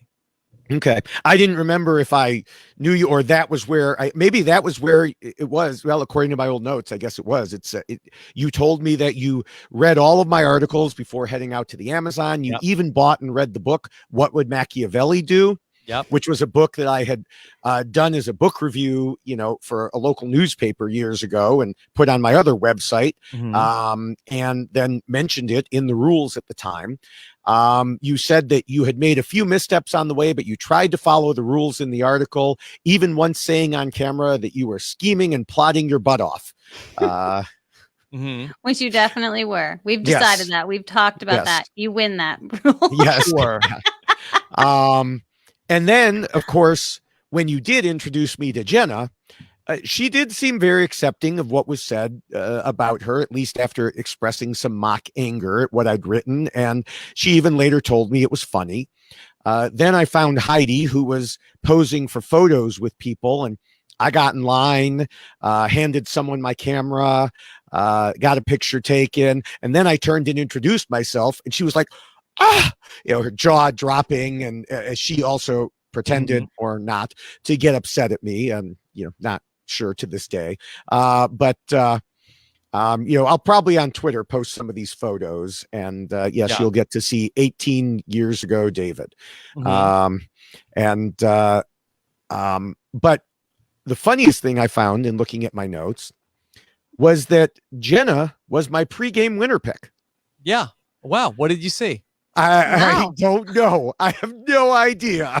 That's amazing. I probably should have dove deeper into what I had written about it. And nobody, sorry, Rob, nobody on Reality News Online, none of the writers picked you to even make the final four. But of course that was before we knew anything about you. So, I'll take credit for the Jenna pick and ignore credit. What did you see? For you or her? For her. I don't remember. I guess, oh gosh, I can't dig it up right now. I don't remember. I just felt like she would get along with people, I guess. And I was kind of surprised. I didn't remember that she had been my winner pick until I was looking at the old articles. And then I was like, oh, wow, that's right. She was one of my early correct winner picks.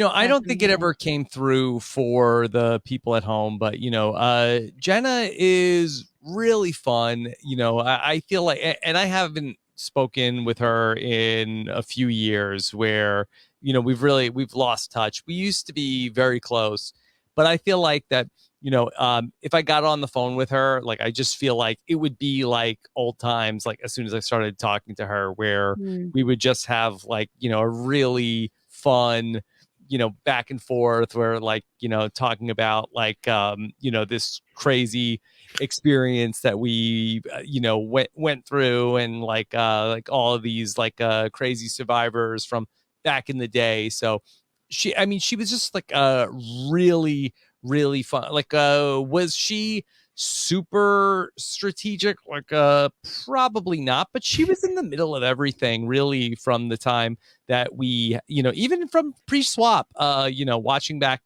these episodes, like, her and Dina and Heidi really were controlling the early days of Jabiru. And then after the swap, really Jenna and Dina and myself, and Alex to some degree were talking about things. And then, in the post-merge game, she was really a part of everything that was going on up until the point that, I took control and voted out Alex. And then by hook or by crook, got back into, some decision making with the Christie vote. And then was sort of like, just could do nothing when we voted out Heidi, but then she took destiny into her own hands and won the final 4 and 3 immunities. Yeah. And we obviously talked about a lot of that. Now I don't want to go over too much of it for those who already listened to it, but I did feel in the rewatch that Heidi was more active strategically than Jenna was. Well, I was always much more afraid of Heidi. Afraid of or in love with? I wasn't sure which, I mean, I certainly had a crush on Heidi, from an aesthetic point of view. Yes. I'll always say I think that Heidi is a very, she's a beautiful woman. Not trying to get you in trouble with Nicole. No. And I just felt like that Heidi is like super crafty and cunning. And, I feel like that, Jenna would be like flirty, but like, not like manipulative. Mm-hmm. I felt like that Heidi is the person that, she would use her her charm as a weapon. Like, she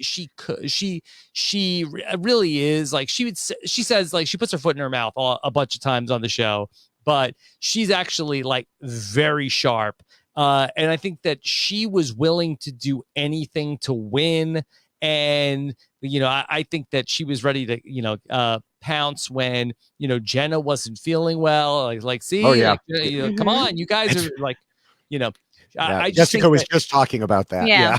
Heidi, she definitely was taking advantage of that. I felt like just had a killer instinct, and she's become like a very successful businesswoman also, that I just think that she had like the killer instinct that I don't think that Jenna had. Like, I think that Jenna was like more of a loyal person, where she would always like she would do whatever it took, for the people that she was loyal to. Heidi, I just felt like was so cutthroat. Mm-hmm. Well, and I do think that it worked obviously very well for Jenna to end up with the group of people that she ended up, inclusive of yourself. So she was able to get through the game without having to do a lot of those cutthroat things, because she could let everybody else do it. So unfortunately for you, you had to do the work, and unfortunately for you, she's got the check and you don't. So that's just the way that it ended up. I mean, that's the way the ball bounce. I mean, she was willing. I mean, she was super cutthroat. Just to not say that Jenna wasn't on the Dina vote, when Heidi got her wound up, where that Dina wanted to vote out Alex. I mean, Jenna was plenty cutthroat there, so she had that gear. But I always was like fearful of Heidi, because I just felt like that. I just saw this like she that had it. I think that she was very underrated, Heidi. Yeah, and I definitely did. When I was writing about it, I did not give either of them any. Probably any good compliments at all. I came away with a better view of both of them from the rewatch. Not a perfect view, and like I said, we've already discussed a lot of the Jenna's negatives, but I would say I came away with a better view, and part of that is also probably 18 years down the road, and we've seen a lot of Survivor since then. We've seen a lot of survivors since then. So yeah. But you set the stage for us. You really did, Rob. I think that I put out I don't want to say a blueprint, but I think I did. Oh, you did. You really did. Really, for one person in particular, in Johnny Fairplay, that he would come along and, he watched my season and then he was like, oh, okay. I could play a game like this. And then he really, I think, built on what I did in the Amazon. And then other players would go on to, really sort of like, realize that they don't necessarily need to stick with their group as much, that, you can be a little more self-interested. And I do think that it like opened like the eyes of like a lot of the people on production too, of like pushing the players to try to be like a little bit more individually minded.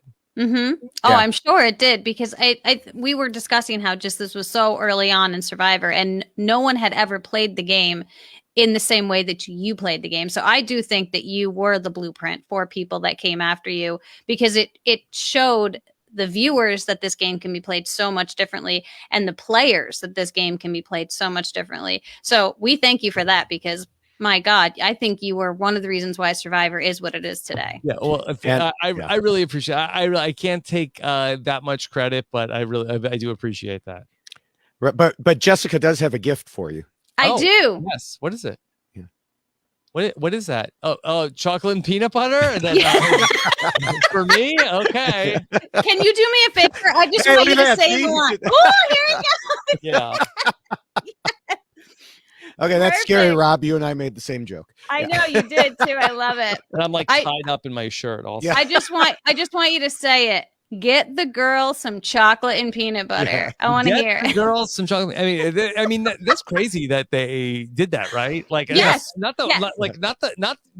it's crazy that Jenna and Heidi thought of that, but I mean, it is crazy like that. The production is like, all right, like, but it wasn't even chocolate. They got it was cookies. Oreos. It was Oreo cookies. They just must have gone through their bags and been like, what do we have for snacks that's close to chocolate and peanut butter to make this happen? Yeah, I mean that. Like, imagine like if somebody did that on the show now, they'd say like, what are you talking about? Like, this was a much different time that this show aired. You could like watching it. There were so many times I was like, ooh, that wouldn't fly today. But they were smart. Like the girls that they were like, okay, we're gonna do this, and like we're gonna like, and I say that this was like I think this came from Heidi more than Jenna. It was like, hey, we're gonna do this, and then we're gonna do Playboy after the season is over, and it was in the real time. Like, it was like, you could talk about like strategy and all this stuff, but like nobody else was talking about that. Like when I remember like Entertainment Tonight was just like and Survivor the Amazon is getting crazy, the girls are getting naked, like it was like they knew that was what people were going to talk about with this show. Oh, yeah. Absolutely. And this is the difference of the Survivor now versus Survivor then, is the star level that you were all at and the opportunities that presented themselves to you. Weren't you on Dave Letterman too? I did do David Letterman for after I got voted off on Survivor All Stars. You were in like a store, right? Like you got to do something from a store. Yeah. Mm-hmm. Jenna did do, like, she was like a guest on David Letterman. She went to go and was like actually like sat at the desk, I think, with David Letterman. I think only the winner would get to do that. She went to go do that, and then we went to go then we all went like to the Hello Deli with Rupert. Yes. the next day. That's That on, was on amazing. YouTube somewhere. It is And- definitely on YouTube. Yeah, I mean, we did so much like media like Mhm. afterwards. Jenna and I went on Howard Stern the next day, or like 2 days Amazing. after the finale. So it was really like a whole wild, press tour. Yeah. And then Butch became a public speaker. He Yes. did. He did. Yes. I went to one of his talks and I picked up this lovely pamphlet that he had made himself, Mm-hmm. motivational speaking for adults and youths. Mm-hmm. And But you his could panel was on how to be a motivational speaker. no, he was a He motivational was a speaker. motivational speaker. I think it was a group of electrical co-op You owners can or do something. it. You can Yeah. be a motivational speaker too. Believe in yourself. If I can do it, you can too, Yeah. David. And then he would dance a little bit, right? Yeah. He'd Do Yeah, the I mean, Egyptian. there's quotes here from a bank, the Farm Bureau, What a did the bank school say? district. The bank said, our bank used Butch Lockley as a speaker at one of our employee training seminars. The response from the employees was terrific. I would highly recommend Butch to anyone in search of an outstanding motivational program. Mhm. Nice. So yeah, I still Butch had Lockley this. is setting the world on fire. Yeah. They didn't have that picture on here. There's no fire Mhm. on That it. wasn't his fault, though, right? No, of course not. That in fairness to Butch, he says all these years later, it was not his fault. I know, in fairness to Butch, which we've been discussing, you need to start marketing a new T-shirt on Yes. RHAP Yes. that reads "Junior Deputy Firewood Bitch." Like that needs to be on something because that was one of Jessica. I'm sorry, it does not. It does not need to be on anything. No, it definitely needs to be on a T-shirt. I thought that You could was have a one of the little best deputy lines. star or something. Mhm. Yeah. Mhm. That I could see it. This little cartoon Rob in the corner with Mm-hmm. this little and there could be a fire behind you. Oh, this is happening. We are designing Mhm. this shirt. This is Oh, gonna no. happen. Oh, Yeah. no. My daughter, I'm putting her on it. She's gonna design this. We're doing this.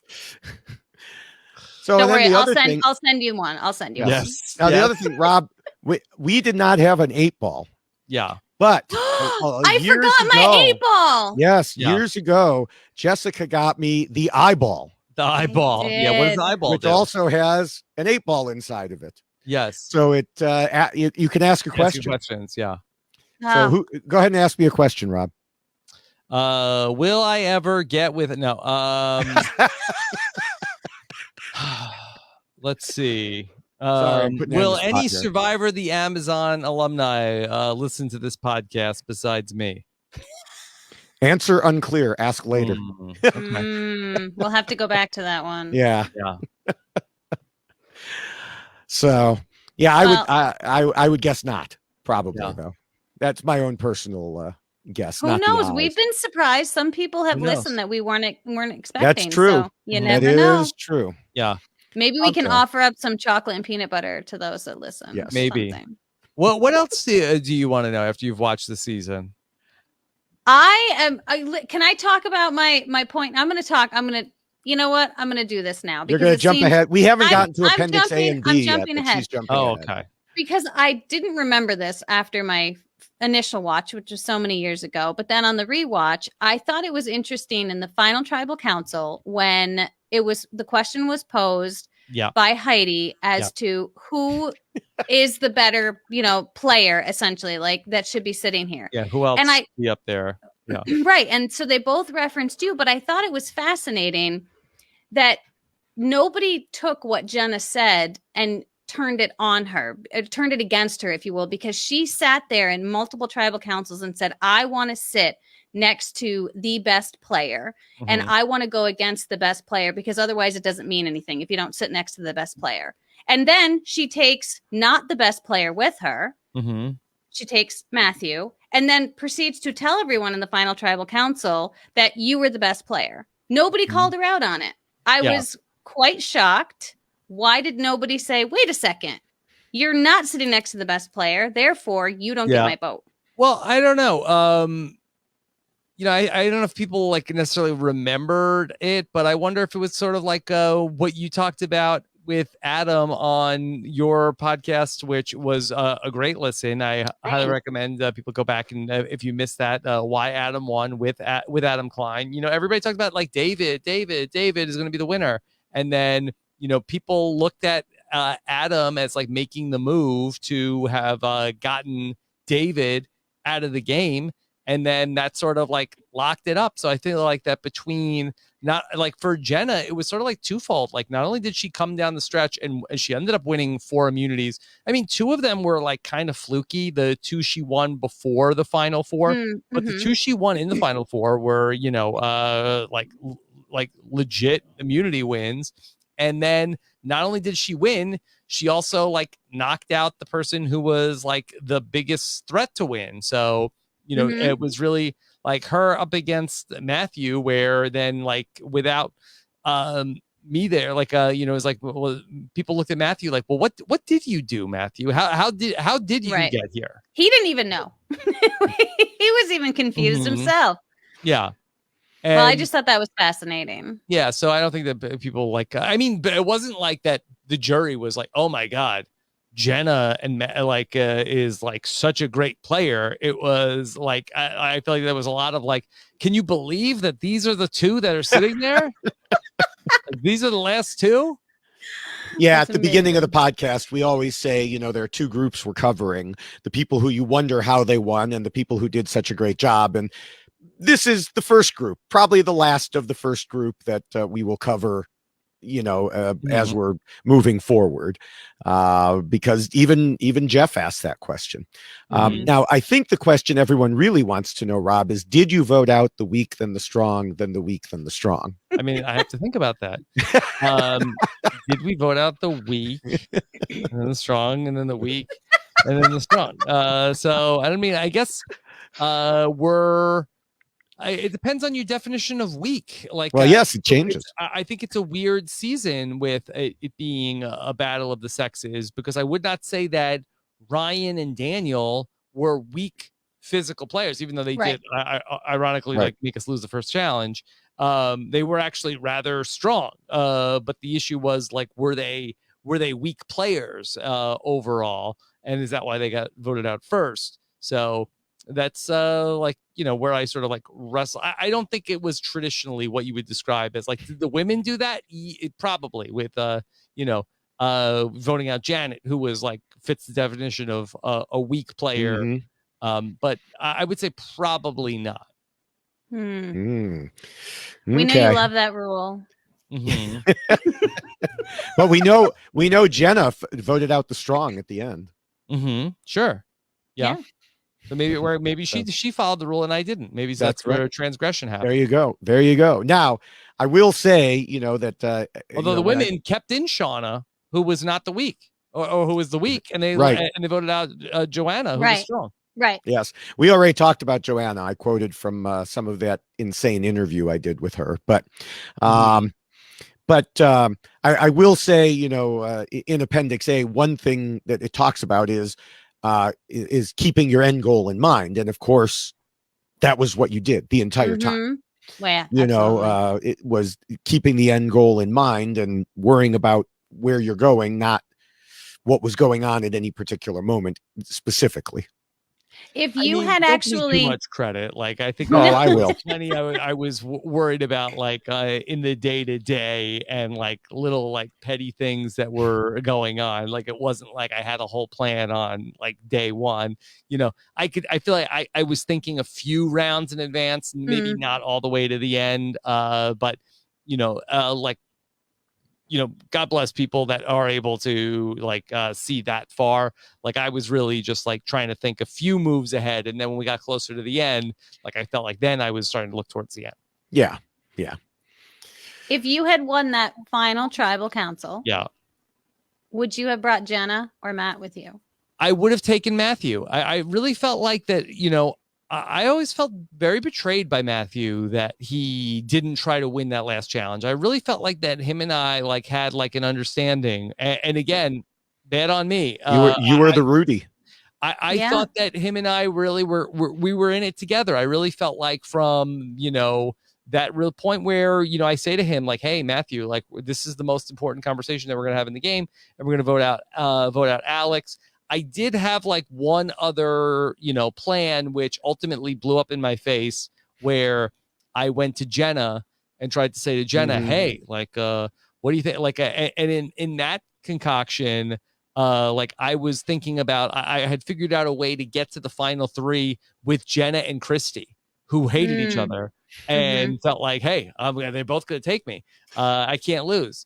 And Jenna, which I felt like, which was crazy to me, in an unself-interested move, went back and just blew up my plan for like, it didn't even occur to me that she would do that, because I'm like, well, I'm giving her a final 2 plan. Right. And she would have rather like had it blown up in my face than, and really in a normal season, like I probably should have gotten voted out there. It's probably like speaks to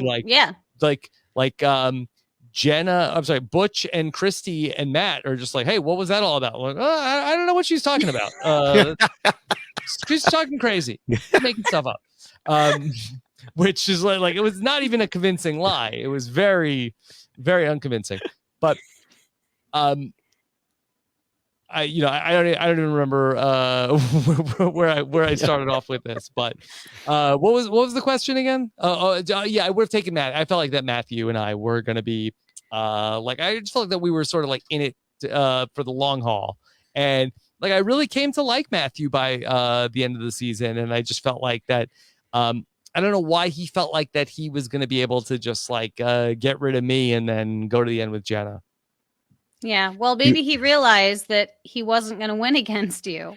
Maybe he was starting to understand the game. Done better than 6-1 against me. Probably. Yeah, but and give credit to Jenna. I think that Jenna did a good job of getting close to Matthew and like having like a good relationship with him over the last couple of days. I mean, I think it's crazy they didn't vote me out at the final 4. I wish I could take more credit for like saving myself there, but like I lost I didn't win the final 4 challenge and was like, all right, well, I guess I'm getting voted out. And then they told me like, no, you deserve to be in the final 3. I'm like, you're damn right. That's absolutely. Right. Sorry, Yes. Yeah. Butch never saw it coming.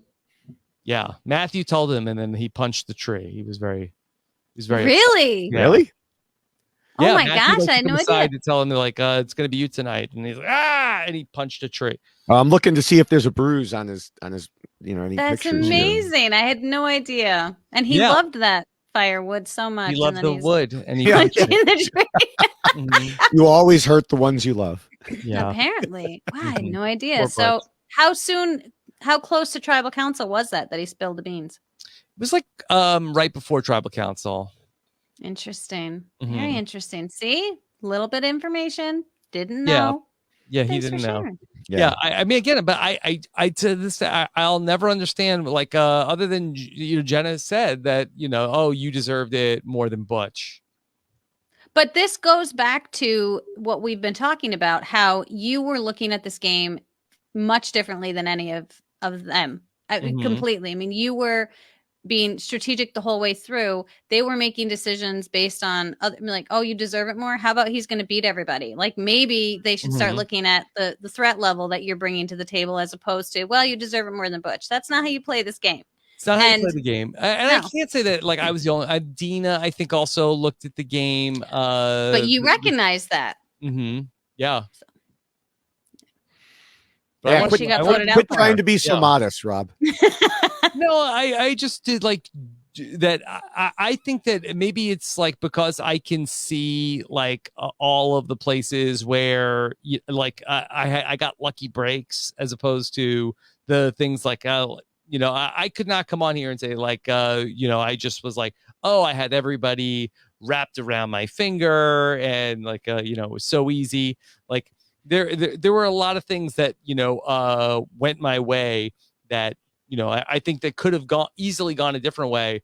When I watched the season back, especially like in the pre-merge, it's a miracle that I didn't get discovered in the early parts of the game where I'm talking to Alex about voting out Roger, and then Roger went. I'm sorry, and then Alex told Dave about that, and then or maybe Matthew told Dave, and Dave could have told Roger. That could have blown up my whole spot. Yeah. But again, I just think it was the way that the game was being approached and played by so many people on your season just put you in a much better place because you were so far ahead of where they all were as far as the game development and strategically where things were going to be headed towards. So I really think that because it was so early on, no one had seen anyone play the game like you. So they weren't thinking in that fashion. Now, absolutely, that's going to blow up your game in 2 seconds. Yeah. I had one season where I got to sneak up on people and one season where I didn't. So exactly. And you can see the difference between the two for sure. Yeah. All right. Well, Rob, do you want to hang around for the rest of it so you can hear us praise you and modestly say no? We're about to get to Appendix B, or if you've got to go, we understand which one's Appendix B? Which one's Appendix B? You need a poster. Rob. Yeah. So you can read it every night. Like Solomon. That's right. Right. Wisdom of Solomon. Yes. Appendix B is the jury phase in the final tribal council. Yes. And so I do have to give some props to Jenna and Heidi because they discussed early on how Roger would never vote for a woman if he made it to the jury. And so they joined in, making sure that he didn't make it to the jury. And then, on the flip side, in preparation after the final immunity challenge, Matt said he felt great that the strategic part was over. I mean, first question is, when did it start for him? But beyond that, he seemed to believe that there was no strategy in trying to convince the jury. And I think we saw that later. He told me afterwards that he did not have a good reading of the jury or their criteria for selecting the winner, which, really, you don't say. It seemed like a rather quiet final tribal. Like sometimes they're very lively and there's a lot of juicy, good information, the questions that come out of it. And I feel like this one was really kind of even toned. Yeah. Yeah, neither of them were particularly great speakers on the final tribal council. I feel like that Jenna at least had a moral to the story of that she was it just felt like that she was on an upward trajectory, not just in the game but as a person. She felt okay, she is a young woman, but she is she has done something really amazing, where Matthew, it just seemed like that he's was spinning his wheels. It's wait, what are you trying to say? I felt like that he was trying to say that he was honest and he had integrity, but then also was very much part of the backstabbing. So I just felt like that he didn't really have a coherent sort of story that he was trying to spin. Yeah, and he was almost apologetic towards the end, and it kind of giving you all an out. If you don't vote for me, understand why, because I've learned a lot about myself, and maybe I'm not as honest, and maybe my integrity isn't what I thought it was. So I guess whatever you want to do with that. But it was almost like he was just resigning himself at that point to a loss. His final tribal council speech should have been hey, I'm an adventurer, and this was the greatest adventure that I've ever been on. And I came out here and I provided for you. And, if it wasn't for me and my contributions, I don't know if a few of you would have made it to day 39. And so I learned this game along the way, I feel like that, just take some ownership, but that just wasn't his personality, where, he just never and I do wonder, watching it back and seeing about how he grew up in Hong Kong, and I just don't think that he had the bravado to sort of make this case to us. He was just very soft spoken, and just spoke very slow and not very loud the whole time. And it just wasn't like a powerful presence. Yeah. Well, Yeah. that's came across on screen with both of them. I mean, they were Right. really lackluster in their selling of themselves. They, to me, really sounded almost apologetic from both of them. Like, I'm sorry, this is me, and this is how I played the game, but these are the choices you have. And so I really wasn't blown away or impressed by what we saw. And I don't know if there was more to it, because there usually is more to it, but I can't imagine there was much. Well, I think, what another juror told me was that Matthew went on and didn't give succinct answers, and he just rambled. And, I said at the time something a little different from what Rob said, but I said he should have stood up to some of the crap that the jury slung about not being honest. I mean, Rob, like you said, he came in obviously saying I played with morals and honor and integrity, to the point that Alex was like, I never want to hear those words again. Little did he know we'd still be hearing about them, 18 years later on Survivor. But, when Alex was complaining about Matthew voting him out, Alex was planning on voting Matthew out, and, Alex was mad about it, and Matthew should have told him, get over it, and he did tell me in hindsight, he should have, well, this is a little different. He should have revealed some of his acting and his subtle deception and throwing or manipulating challenges. And I'm not sure how much of that I buy, but yeah, he should have tried something. But even then, he said, I maintain that this strategy would have been a tough sell and would have had little impact on the outcome. And I do agree with that as well. I think it was far too late to convince the jury that he had been a strategic genius all along. And as you told me, Rob, at the time, Matthew was living in a fantasy land until around day 30. Matthew's only understanding on the environment around him was given to him. Yeah, again, I think that's probably pretty harsh. That my read on everything with Matthew, like Matthew was on the outs in the beginning, and was ostracized to some degree, and I certainly was happy about that, because I felt like that it was me and him vying for who was number 6 in the alliance. And so then we switched, and I feel like that the night that Shauna got voted out, like I just felt like that he started acting so strange, and I just felt like that he was without water for a very long time. He just seemed like dehydrated. It just seemed off. Like what is with Matthew? And I think that he has said like, oh, he was playing, like, this is when he like played a character to like, but I don't know the point of what the character was, like to make us feel like even weirder about him. I got the sense that he was just very dehydrated during this point, and just was sort of like out of it.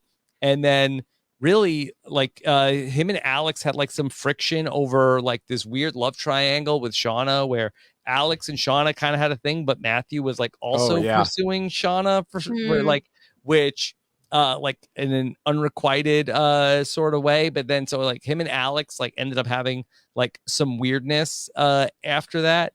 And then he was just like hanging out with Butch really for the first like 6 or 9 days of the merge. They did a lot of fishing. That's for sure. A lot of fishing. Yeah. A lot of fishing. They loved it. Yeah. Yeah. That and collecting firewood. Yeah, I do want to mention, by the way, before we leave the final tribal council part, you already mentioned Heidi's question, Jessica, but I just think that was absolutely hysterical as Heidi was standing there. Really? Is there anyone else that you want to say should be there? Really? To the point that Jeff's like, go sit down. I love that Jeff shut her down. I thought that was hysterical. He's like, I think they answered your question.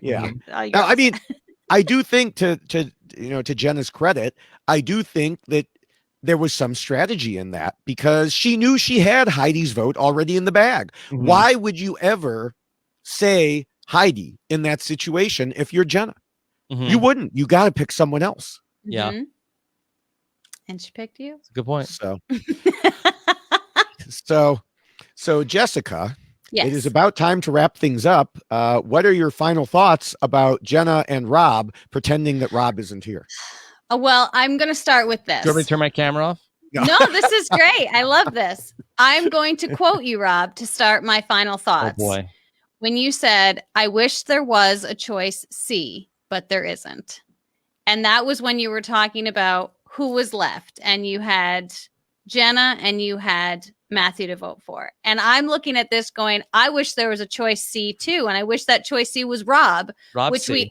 Right, exactly. Yes. So you think I invented the final three? Yes, we said that. Yeah. Here's my theory on that. I went back and I looked because I was very curious. I said, well, when exactly did they change to a final three? And that was Cook Island. So it's about maybe 7 seasons later, I think, that Cook Islands introduced it. But I think you put the idea in production's head. I think you planted the seed and made them realize that, boy, we are definitely losing out on what could have been an incredible Survivor winner because we lost him at the final three. Now, I think they've gone overboard now with the fire making challenge and at 4, all that stuff is craziness. But at least there is some reason for the introduction of the final three. And I think that is Rob Cesternino.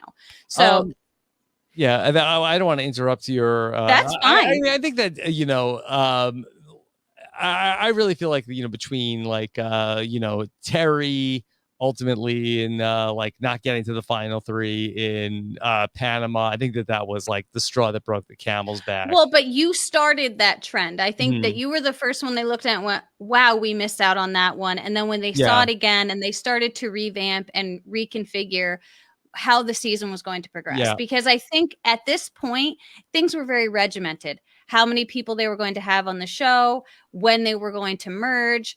The first person was not going to be on the jury. There was a lot of things that were predictable. And I think that they started shifting towards an unpredictable game as opposed to something that was so predictable because they saw what you did with that predictability. And that was the game that we have come to know and love. And that is the rules that now exist for Survivor. And I do think that they stem from you. And I'm not just saying that because you're here. I'm saying that because I agree with it. I think it's true. And I was happy to do this rewatch because it reminded me of what a great player you were, but also it made me rethink of the type of player Jenna was. I think that Jenna wasn't a bad Survivor player because I think at the time that she was playing Survivor the way that Survivor was being played. There wasn't a whole lot of strategy that was involved. I think people were kind of looking more, what can I do with this after Survivor mentality? Because I think that there were a lot of options that were available for people that played the game of Survivor, like being on movies, being on Hollywood Squares, posing in Playboy. There was a lot of options. And so you didn't get that offer, Jessica? No, I don't think anybody, I don't think those offers exist anymore. But back then they did. And so I do think that it was a much different environment. But I think that there was this shift after you played the game that made people realize that you can just be a great Survivor player and there doesn't have to be this end game. It doesn't need to lead you to something else. You can just be a great Survivor player and be known as a great Survivor player. Obviously, you've turned it into what you do now. So kudos to you for finding what you were going to do with it. But I think overall, Jenna was a fine Survivor player for the time that she played Survivor. But I think she found herself with a really great group of people that allowed her to excel, that allowed her to do well in her game. And she also discovered you. And I think that to her credit, she recognized that you were a great player and she eliminated you when she needed to because she was going to lose, despite the fact that she assured everyone she wanted to sit next to the best player, which she did not in the end. So I think overall, kudos to you, Rob, for playing an incredible season, being so fun to watch. I wrote down so many quotes that you said throughout the season because it just made me giggle. And I definitely enjoyed them. Which sets of quotes? Yeah. Well, I have a lot of them here. I won't say all of them, but I will say one of my other favorites was, if you're willing to put your head on the chopping block, I'm willing to lop it off. So with that, I will say that thank you so much for an incredible rewatch. I really thoroughly enjoyed it. And too bad that you didn't win that final tribal council, because we'd be having a much different discussion right now about you. Well, the ironic part is that I bet we wouldn't, because that I don't think true. that my life goes down the same path if I ultimately did win that final challenge. So it really, I never, really like spend a lot of time thinking back of like what could have been like. Right. The crazy thing is I've always spent way more time second guessing Survivor All Stars, where like I had much less of a chance at all in that game. Mm-hmm. And I Right. spent way more, hours like racking my brain about what could I have done differently as opposed to in Survivor Amazon. But my life went down the path that it was supposed to, and very much at peace with how it all played out in Survivor the Amazon. But I really appreciate the kind words, Jessica. Well, I mean it. And I'm glad that you've ended up here because this is where I've ended up. See? So it all comes full circle. That's right. Yeah. That's right. Yeah. All right. Well, my conclusions are a bit longer here. We discussed last podcast that the jury doesn't vote on the best player of the season. They vote for the best player in the finals. This season certainly exemplified that. And there were 2 people left who were not the top 2 or even the top 3 or 4 or top 5 baby or whatever. But one of them had to get the votes. There was no choice C. In the second rule, I mentioned some things that I would have cited as reasons Jenna lost if she hadn't won the last 2 immunity challenges. But she did win those challenges. So that erased so many of her mistakes and indeed turned those negatives into positives because some of the things she did made her one of the 2 or 3 perfect people to take to the end until she flipped the script and won the power to take the other one of those people. Was Jenna a hard worker? No. But as I mentioned earlier, that was not a factor under consideration, much as Matthew wanted it to be. I've mentioned before that there used to be a rule saying providing food wins allies and you shouldn't be lazy. That rule was still there during this season, as Rob can attest. And it was the one place where Matthew really excelled. But even back then, I noted, in theory, food providers and other hard workers should be held in higher esteem. But overall, it still ranks at the bottom of the list. And this is a good example of why I eventually removed it altogether. You can feed people for 39 straight days, and it doesn't mean they're going to vote for you. Was Jenna nice to everybody? No. You don't have to be the nicest person to win. In fact, the nicest person usually doesn't win. But many in the jury were among those she counted as friends, and while most of those to whom she wasn't nice were gone by the jury phase. Was she the best strategist in the game? No, that goes to Rob.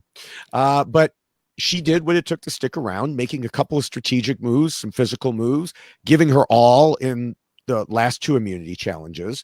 And compared to Matthew, she was a strategic genius. Several jurors told me that she was in the game the whole time, as opposed to Matthew, who really only joined the game later on and tagged along till the end. Allow me to quote from my original Why Rob Lost column. Rob could have won if he had stayed on the beam longer in the final immunity challenge. However, let us remember that Jenna is a model. While I don't know for certain about Jenna's background, it seems that most models would be trained to have poise and balance. While they may have to be in uncomfortable positions while being photographed, for example, and they may have to stand in one place for a while. In other words, Jenna had a bit of an advantage in this particular challenge. Why did Rob lose? He fell off the beam. He played too well leading up to that point and therefore was a threat to Jenna in the end. And most importantly, Jenna knew it. She pulled through when it mattered most and won the last 2 immunity challenges. She got win of her popular opponents, one of whom was Rob. Now, the best laid plans of Survivor players can fall apart due to immunity challenge wins, and that's exactly what happened here. I often make fun of people who lose and then say they wouldn't change a thing they did. But despite, Rob, what you've said here, I still can't think of much that you could have changed. If you played the same game 100 times, but immunity challenges were switched at the end, I feel like Rob would have won 90% of them, 90 of those times. Unfortunately, this isn't a choose your own adventure book. You don't get that luxury. Jenna went from being sick to winning 2 in a row, and there was no way to foresee that. Many people at the time were mad at the outcome. I got all sorts of, messages about that, and people saying the jury should go into the reality TV Hall of Shame. They voted the wrong way. Even today on Twitter, Rob, when you announced that we were going to be doing this podcast, there were tweets with people saying it was because it was a bitter jury, but it wasn't. I realized even then that the jury voted the way I want to see juries vote. Christy overcame her anger at the evil stepsister, recognized she had been outplayed. At least that's what she had explained. Dina, although she was stabbed in the back by Jenna, recognized that Jenna was a better player. Rob knew that Matt had not come prepared to play the game.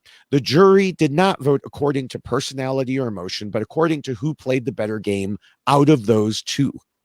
And that is why Jenna won and why Rob lost. Here we are. Here we are. So there we are, Rob.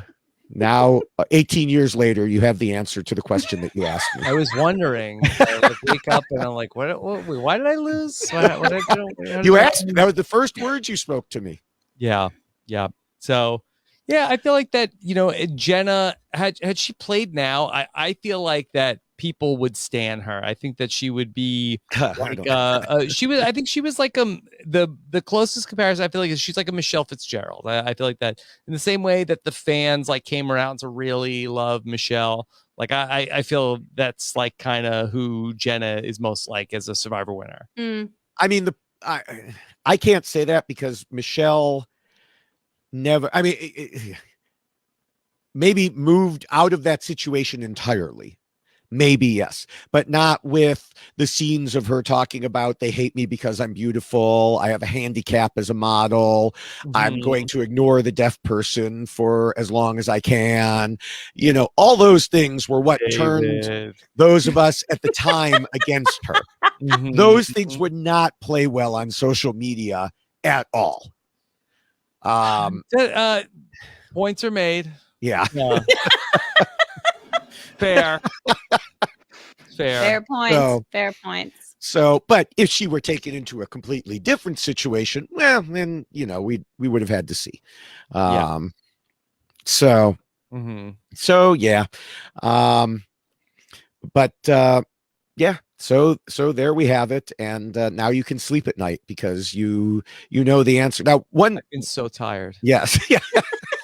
Well, switching to the East Coast, I'm sure one thing, by the way, that I did want to mention that really annoyed me about Jeff Probst. Okay. At the final immunity challenge, he was like, "This is a pure test of will. It will show who wants it the most." No, Jeff, it won't, because you were the one doing it, Rob. If it was hands on a hard idol, if it was like an old school challenge, like I really feel like that I would have I would have been up there until I died. Really like this was, it was so hard. It wasn't just balancing, but it was also balancing with like you have to hold that thing over your head. Yeah. And then if there was like paint on the hat, where if the hat touched your head, you were out too. So it was very very difficult final challenge. Yeah, it was so awkward that that's why what annoyed me was it's not a test of will, it's a test of your muscular strength.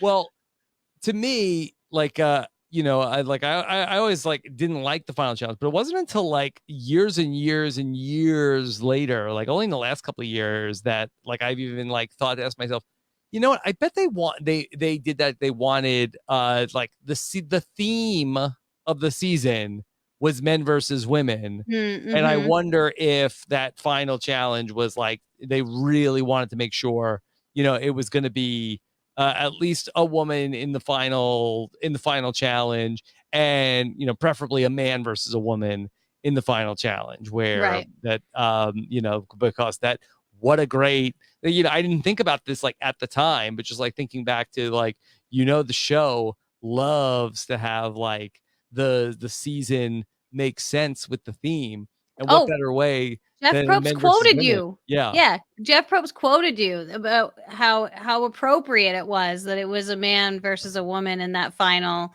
tribal council. So I'm sure he was eating that up. Yeah. So Rob versus Matt in the final tribal council doesn't really sell the theme of it's men versus women. Right. Who knows? Well. Yeah.